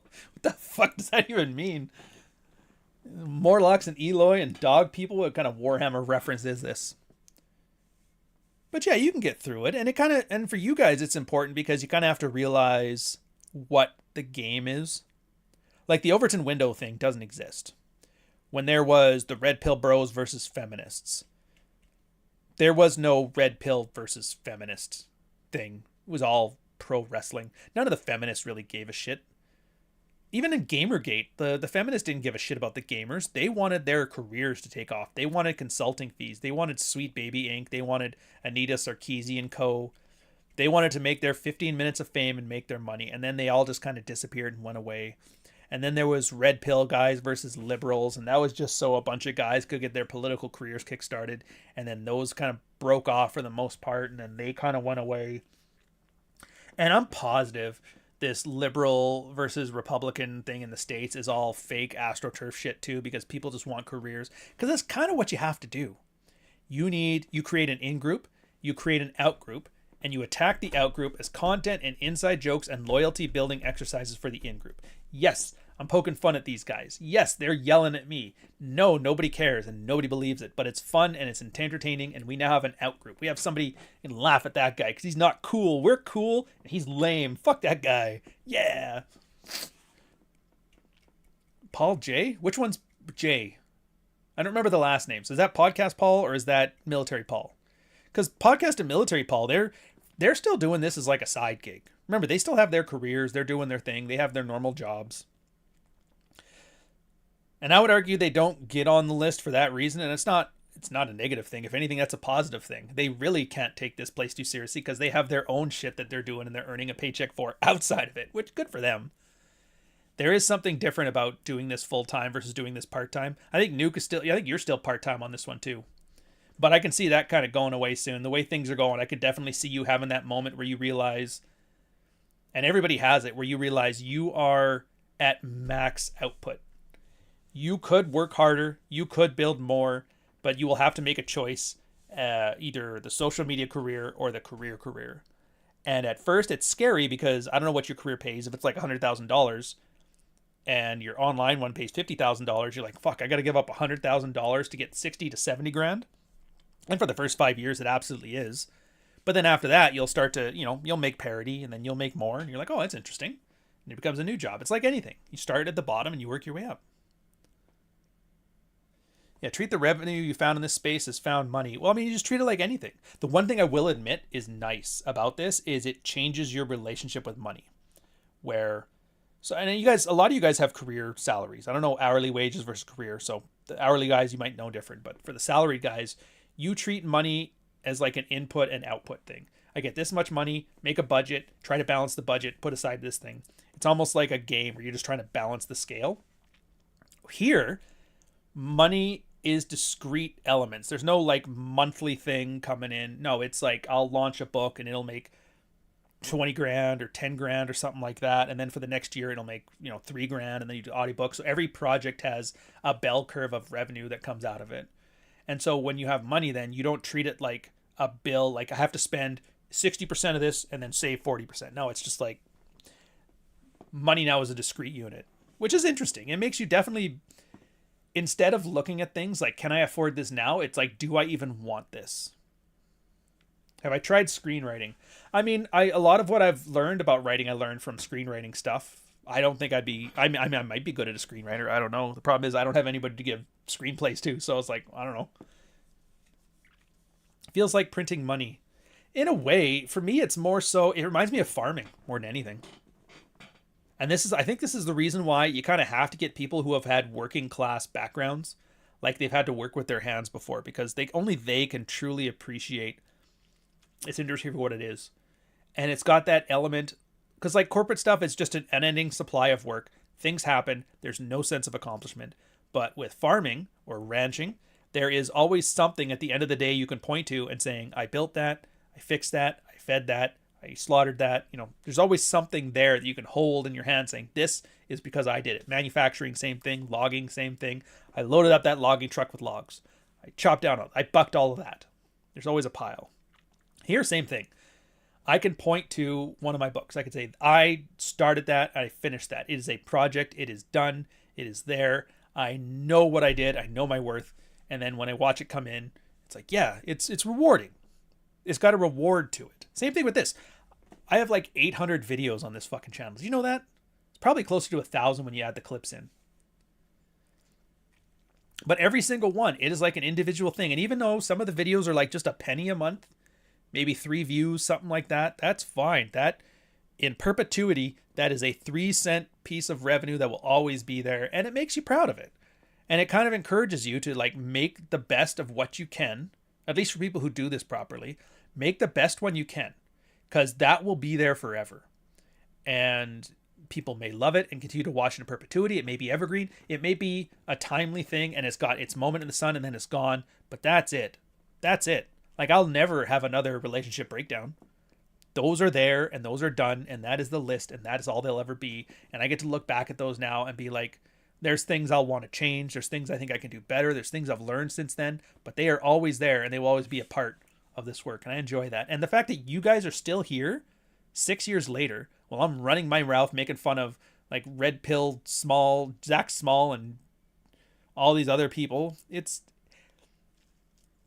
don't know if the word is, I guess humbling. Yeah. I'm just sitting here fucking around. You guys are listening. Why? Because I'm making an effort to make it as entertaining as possible, to tell you a story, to take you along, help you get through your workday as best you can. You guys will send me a super chat because you like making fun of stuff. You want to see the George Bruno ad. You want to see Jack Murphy yelling at Sydney Watson again. It's like when he tells her to fuck herself, it's just like, that's the pinnacle of my day. Here's $5, sir. Yeah, a lot can change in 5 years. And that's, if I really wanted to start going into the whole like life coach bullshit, which I don't think that's for me. I don't think it's for you either, but whatever. That would be the one thing I would say is, and this is kind of one of those, I did it worked for me. I like the idea that I can look back any 5-year period of my life, look back 5 years from there and tell me where I would be 5 years from now. I wouldn't believe you. There's something about that. It's an interesting life and it's helpful. When I was in university training to be a graphic artist, you told me 5 years from then I was going to be in the military. To call you an idiot. You had me first joining the military. You told me 5 years from now you'd be in the Middle East playing around and sleep with like 6'4" flight attendants, having the biggest adventure of your life. I would have said, no way that's happening. 5 years from then, you would have asked me, it's like, oh, dude, you have any idea? You're going to be charged for espionage and prison for like 14 months. I'm like, that's not true. There's no way. And then after that, 5 years from then, it's like, dude, you are going to be a red-pilled speaker. You're going to be pretty popular online. I'm like, that's not true. And you tell that guy, dude, you're going to be an author. You're going to have like books out and they're going to do really well for yourself. And you're like, ah, it's not true. You tell that guy, you're no longer writing red pill stuff. You're writing fiction and it's doing really well and people are really enjoying it. I'll be like, fuck you. Every 5 years I look back and I'm like, who the fuck is this new guy? And I wish more people were like that. And I get the appeal for stability and like have the same thing happen. I just remember like my 20th year high school reunion. I ran into my grade 7 girlfriend and she lost her mind at me because I was just asking, hey, what's new with you? What's new? And she, at one point, just flipped out at me. It's like, I haven't been around the world like you and all this shit. I just stayed home and I moved to this part of town and I have kids now and that's it. And I realized she just done nothing with her life. Like, she had a family, which, you know, kudos to that. I'm not saying that's nothing. Good for her. But she kind of had this regret that she didn't do more with her life. And I'm like, well, why not just do more with your life? Did they compensate you for the charge? I mean, I compensated me for the charge. I won't go too much into detail for that, but I will say there's a lot of like arguments on the right wing about people who are milking veteran disability benefits in their military jobs and not really sick. I don't fault them for that. I have a few friends that have left the military. One got his military medical pension for psoriasis, which is like skin stuff. And it's not because it prevents you from service. It's just because the treatment, you're required to have blood tests every 6 months. And the military has a policy that you need to be deployable to be employable.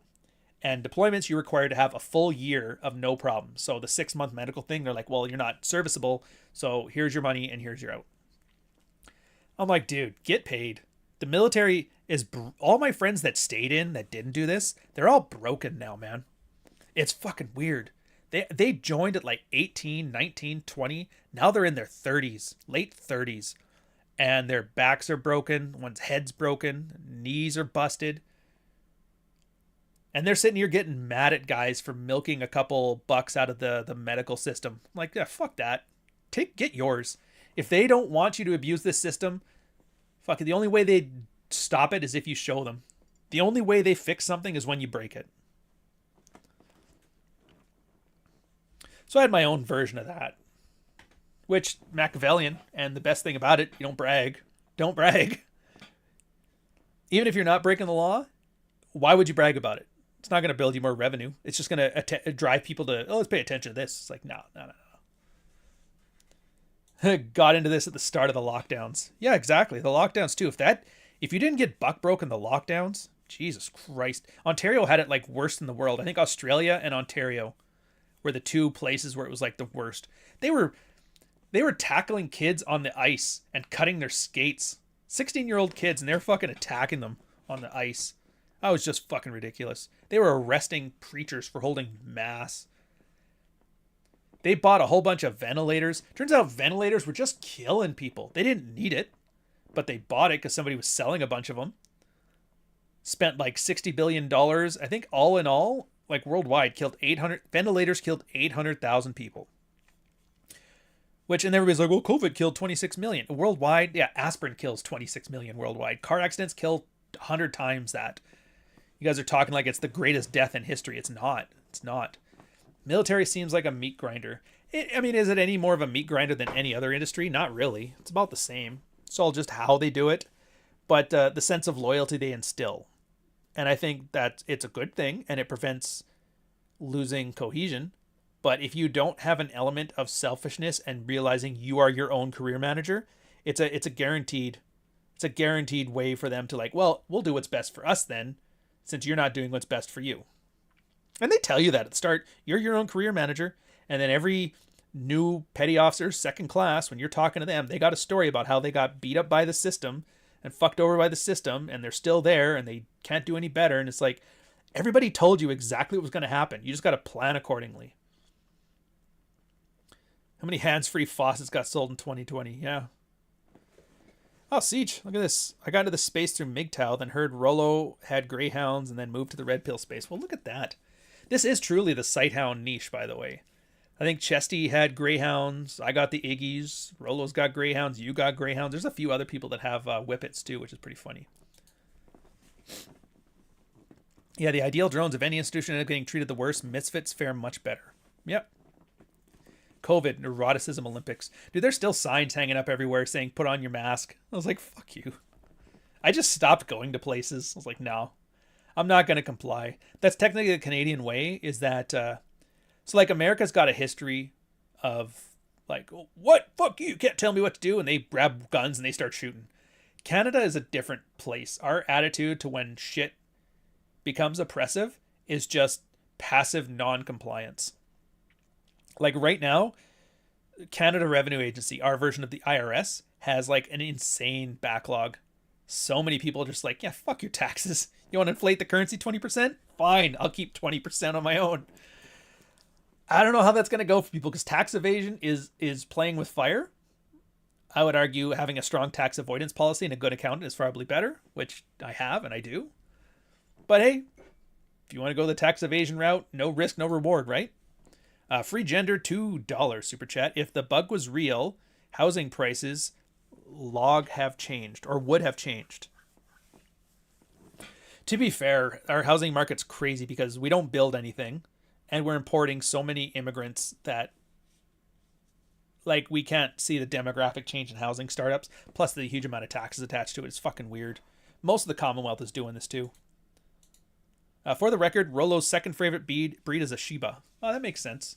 Yeah, that's right, Nuke. That's why you'll never be one of the cool kids, because you got your little Shiba. You got your little Shiba Inu. Fuck that. We're built for speed.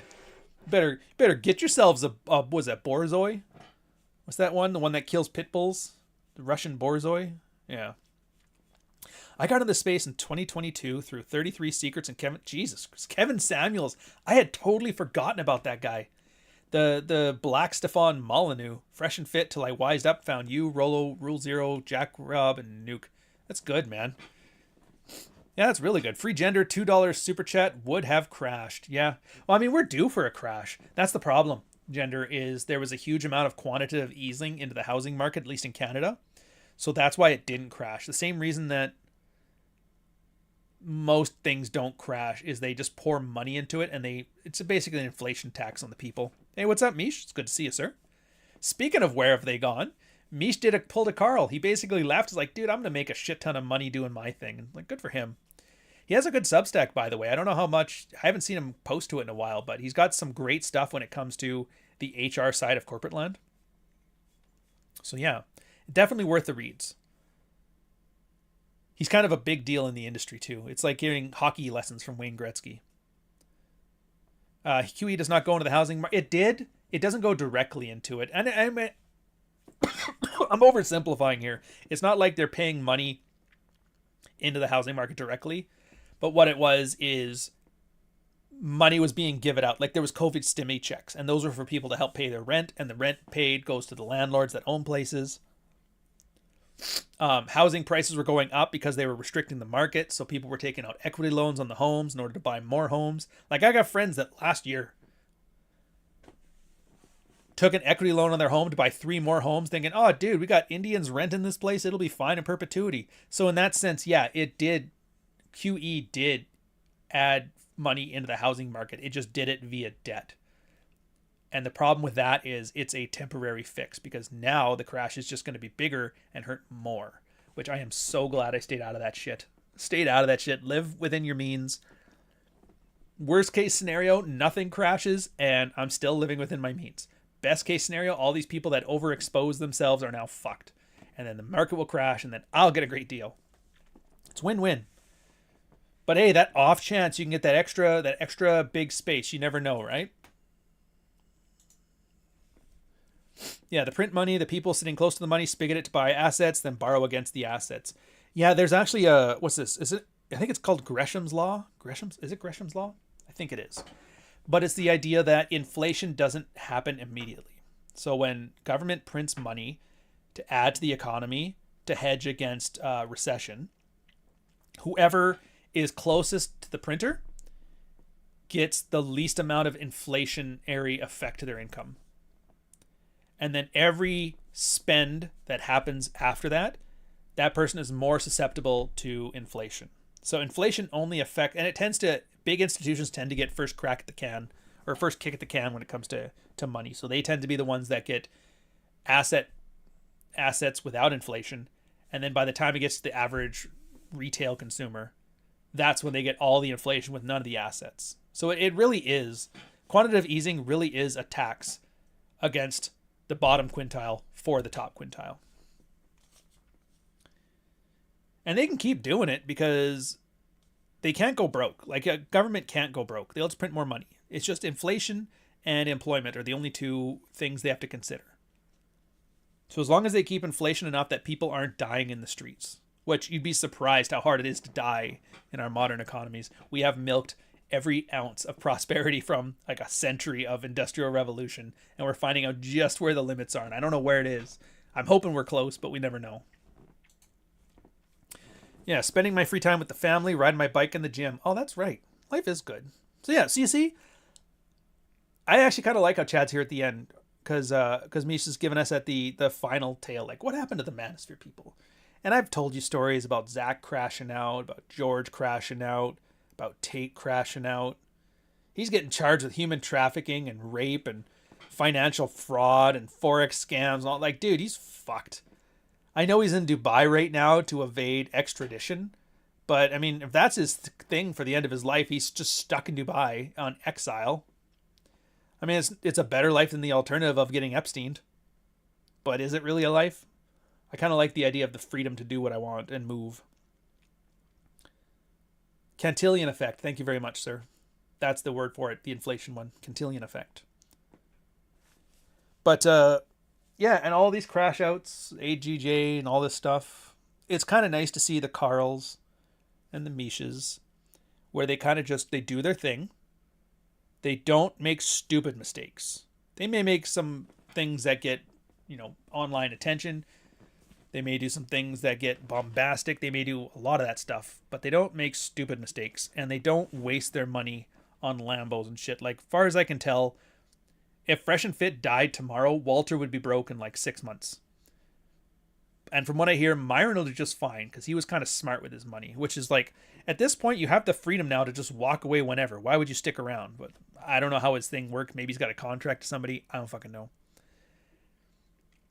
But yeah, for every person who didn't become a lolcow, who had something else in their life going on other than the drama surrounding the Manosphere or the Red Pill, for anybody who had talent and worked on their craft and built something substantive, even MLD John, he's still plugging away. He's doing his thing. Mish plugging away, doing his thing. Carl plugging his way. Me, at this point with us, we're kind of on those outside people too. Time's passed on the Red Pill stuff. We're doing our thing and it's great. And you guys are loving it, dude. So there's a lesson for you. If you ever were sitting there like, dude, I should write the great American novel, or I should leave and be an influencer, or I should make fishing videos online. Like, it's there. Just watch. He's doing the college circuit now. Oh, his Why Women Deserve Less. Like, good for him, but eesh. I found Rolo because an old friend who was very angry sent me the Rational Mail and then called me a beta male because I was zeroed out trying to figure it out. Hey, you fucking beta male, read this book.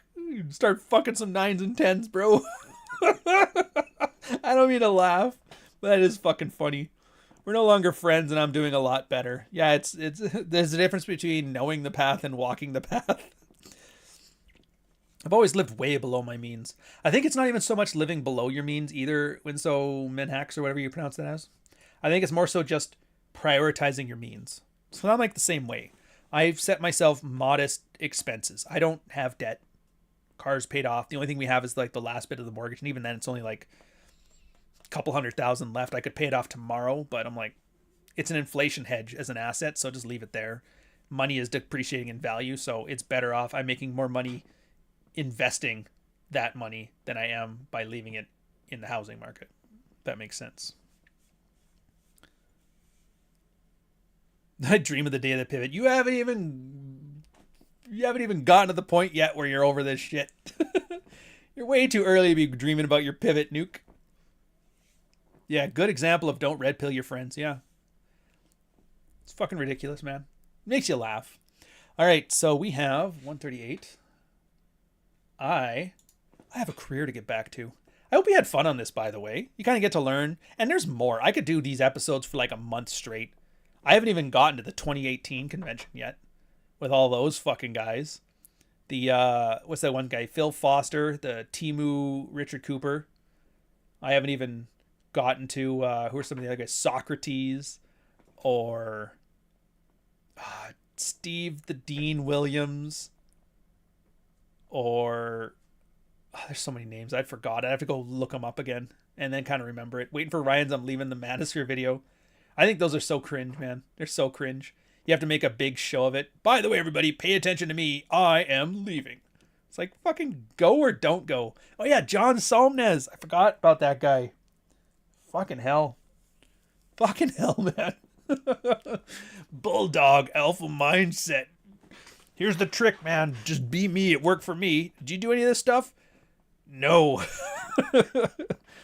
That's right. Tanner Guzzi. Yeah, there's a lot of guys. Maybe I'll do another one of these ones. If you guys are like, let me know in the comments if you actually do like this kind of like anthropological, semi-gossip, more like nostalgia type episode. I'll do more of them. Because it is kind of neat to see, like, just take a step back and see what the Sphere has become over the years, right? Very entertaining. So now we got books to sell. One sec. Which one have I not done a thing for yet? I guess I've done them all, really. Charles Bukowski. Jordan Peterson. Neil Strauss. I like these guys. Add some salt to cover up the bitterness of middle-aged soccer moms and put in the oven for 45 minutes. Optionally, you can take from all this stuff what you want and leave the rest. So enjoy Fuccfiles. 15 lessons from a decade of women, now on audio. Such a simpler time, huh? The amazing difference between the ads then and now. So Softbone is coming out August 1st. August 1st. Yeah, I've got yours. I've got them all. Like, they're all on the shelf. Like, these are yours, Mish. And the Softbone ones are going to come in too, so I'm sending you all of those. I have been really delayed in getting those out, and that's on me. I just hate dealing with the government that much. And then I've been like an extremely busy workaholic, home and work. So yeah. Has anyone checked on him lately? I mean, he's doing fine. It's just a divorce. He's had one before. We don't talk about it much though. But yeah, honestly, Tanner's, I would say, I know he gets a lot of grief. I like his story. I wish there was more guys like that. And I'll just leave it there. Not saying he's the greatest guy on earth, not saying he's not, but I'm saying he's definitely closer to an MLD John than he is a Jack Murphy. You know what I mean? Did you ever see that BBC documentary on the Rock family trees? Pick a band and follow how it formed and where it went and who it influenced. Red Pill family trees. Yeah, I've seen some of those. Sort of one of those shipping companies to pick it up from your house. Actually, that's not bad either. That's probably a better idea. You know what it is, Mish, too? I've got like 13 different addresses to send to. I just need to buckle down. I'll probably do that tomorrow, actually. Buckle down, get all the addresses done up, and then just send it for a whole day. You know what? Thanks, Mish. You got fire under my ass. Let's get it done. And I tell you what, too, because I've got the author copies of Softbone, if you're fine with the little do not resale band on the front, and I think there's 4 typos I have to fix that's in the books. I've been doing my read through for my last read. If you're fine with those 2 things, I'll put that in with the gift too. Unless you want to wait for like a proper copy. Oh yeah, so Softbone. So it's coming out August 1st. If you haven't, subscribe. Like there's a link, the pinned one in the chat right now. That is to pre-order. If you guys are Kindle fans, the pre-order is there. I would love, I don't know how I did it, but Fuccfiles is still the best pre-orders I've ever had on a book. It has like 130 pre-orders, which most books don't even sell that much, which is awesome. The next biggest pre-orders were for Praxeology Volume 3 and Dog Walker. They got about 60 or so. It would be nice to see. And then you get the day 1 release, which would be fun. But if you want the paperback, you just got to wait for August 1st. I would honestly, and I'm supposed to sell you on the pre-sales here, but you're better off with the paperback. The thing is designed for paperback reading. It is designed as a pulp cyberpunk novel. It's got the way the typography is set up, the way the text is set up, the way the formatting is set up. It's really designed for a paperback experience. There's going to be a hardcover and there's going to be a Kindle too, but it is really designed for the paperback experience. And get on the Substack. Look, maybe you love the Red Pill stuff. Maybe you don't love the Red Pill stuff. That's fine.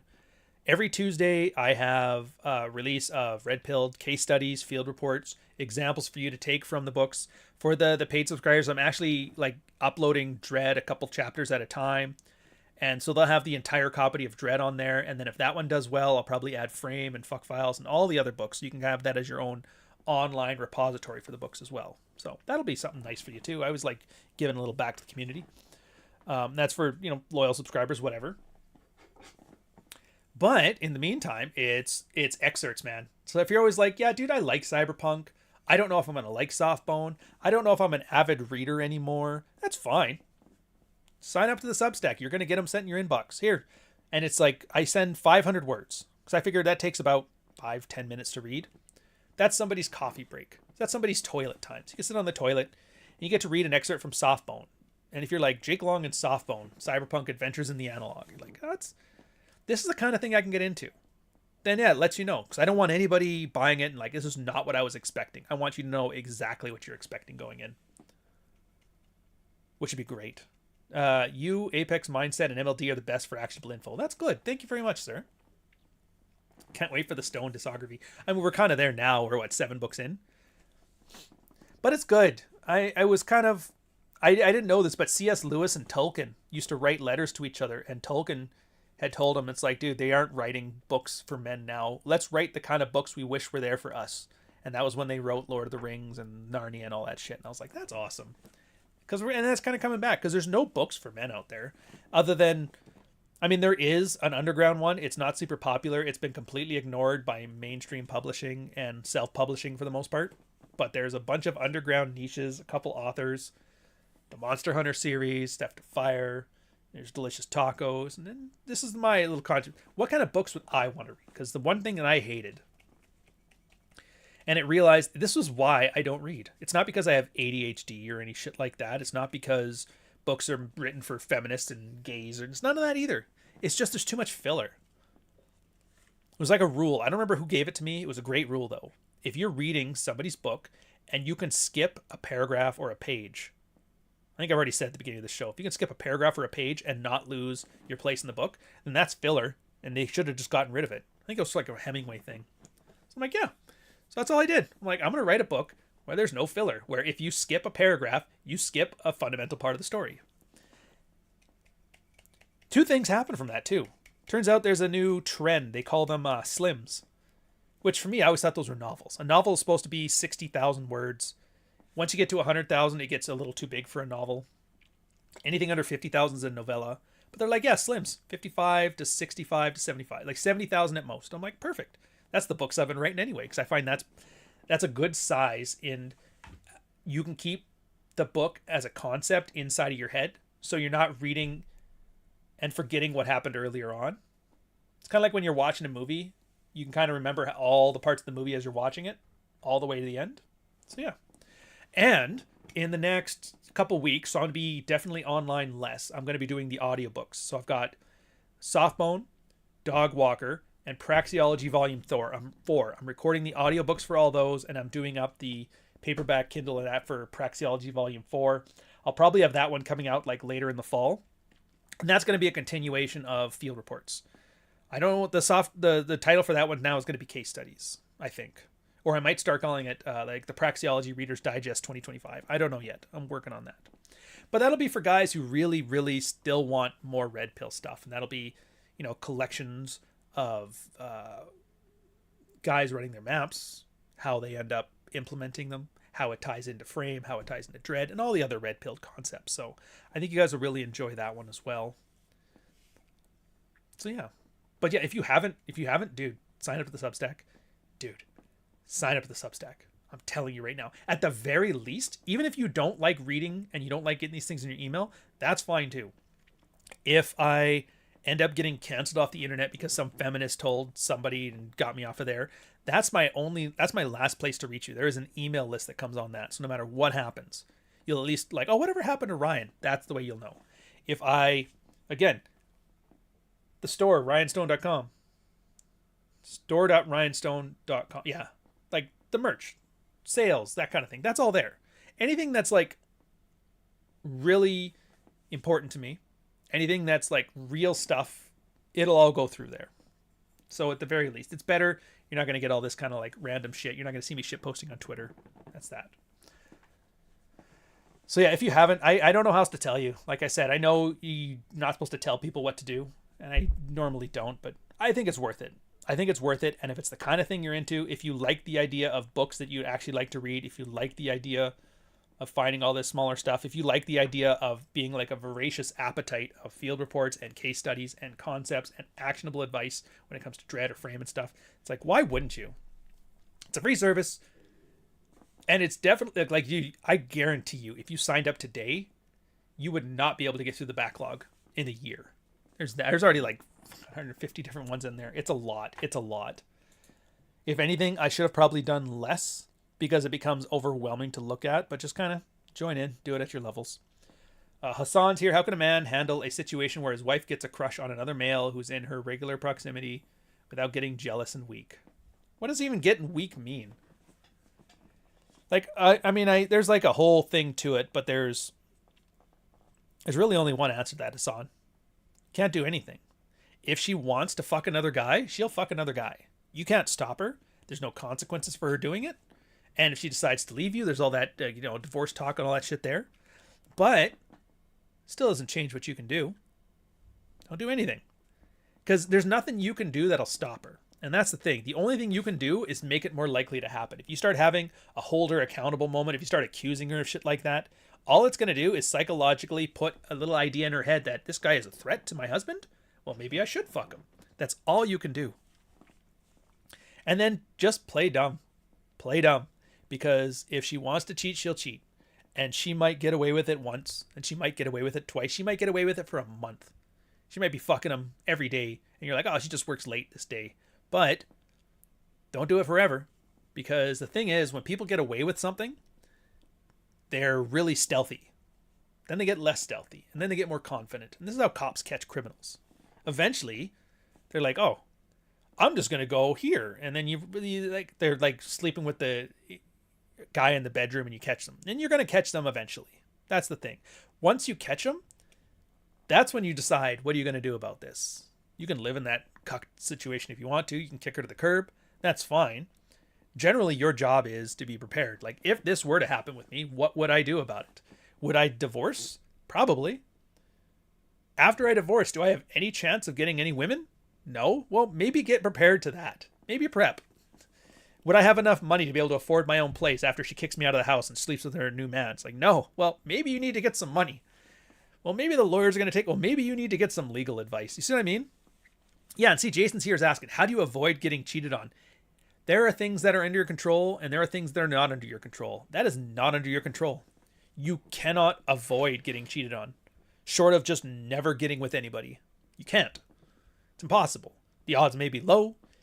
Being attractive, not being unattractive, being high status, having all those attractive traits will make it less likely. But there's no guarantees. Deterrent and ever. And that's when you realize, like, so what's the real issue here? And this is what I always ask you guys. Wave a magic wand. What would you do?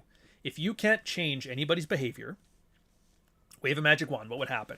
And that's just it. I cannot stop my wife from cheating on me, but wave a magic wand. I want to get into a place where if she does, I don't have to sit here and swallow my pride and be a cuck and have no options but to put up with it. That's all you can do. So yeah, what would you do if you didn't want to have to put up with having a cheating whore wife in your house? Do those things. Be prepared for a divorce. Have assets. Have property. Have legal advice on what things I can do to minimize the financial ramifications of her cheating on me and me leaving. Do those things. And then if and when and here's the funny thing. So like if and when it happens, you know your consequences. You've already looked into it. You know exactly what's going to issue. You know how much it's going to cost. You know it's going to suck. You know you're going to cry, and that's fine. But now that you know the consequences, it actually makes you more comfortable because you're like, I know all the consequences. I've mitigated them the best I can. And the only thing that's left is like, I'm going to get this level of pain, then I'm going to have this level of opportunity, and I'm going to have this kind of timeline to accomplish it. And then once you've accepted that, you're like, oh, it doesn't bother you anymore. So when your wife's cheating or like flirting with some dude, you're not jealous because you're like, dude, just give me a reason. It's like, you're ready. And the funny thing about that is the more prepared you are and the less likely that it'll happen. Again, no guarantees, but it's just one of those things. The guys who are neurotic about their wives leaving them and pull all kinds of weird mate retention behavior, those are the ones that end up getting cheated on. The guy who's like, dude, give me a reason. I would swap you out with a 25-year-old tomorrow. Those guys do far better. It's an incentive thing. Nobody wants to get off a moving train. So, and then the whole point of writing Dread was to articulate that. So enjoy your free answer for a very complex question as best I could. That all sounds good, but yeah, if you're just going to make excuses, then whatever. But when you blah, blah, blah, shut up. I'm telling you right now, that's the answer. You may not like it. You may have a bunch of excuses. You may have a bunch of what ifs. You may be neurotic about following the path. That's on you, man. That's on you. It's one thing I've learned. As soon as you start getting like, well, what if? It's like, my job is not to live your life for you. You don't want me to live your life for you. Because if I'm living your life for you, what you need to do is subscribe to my Substack every month, buy all my books every month. I think that's the best thing for you. That's the only advice I'm going to give you because I am biased into what's best for me. Yeah, don't bother. Anyway, So that's it. Rule Zero's coming up. I can't remember. I think it's Clary hosting it. Let me take a look. It must be because I don't have his thing on my thing again. God damn it, Clary. All right, I don't have a link for it. You guys will have to find your own way there. That's on him. Anyway, that's it. Enjoy yourselves. I guess I got nothing else to say. So yeah, let me know in the chat if you want me to do more of these. There's a whole lot more content creators and there's a whole bunch more tea to spill, but it's not gossip. It's just kind of like nostalgia. Some guys did well. Some guys did bad. You guys will be fine. See you next time.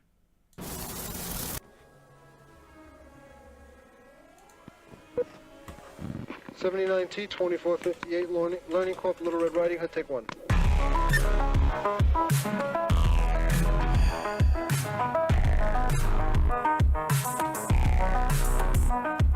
"40 years of my life is in the wire that's gone." Does that make sense? Where they say there are Indian people pooping on our beach.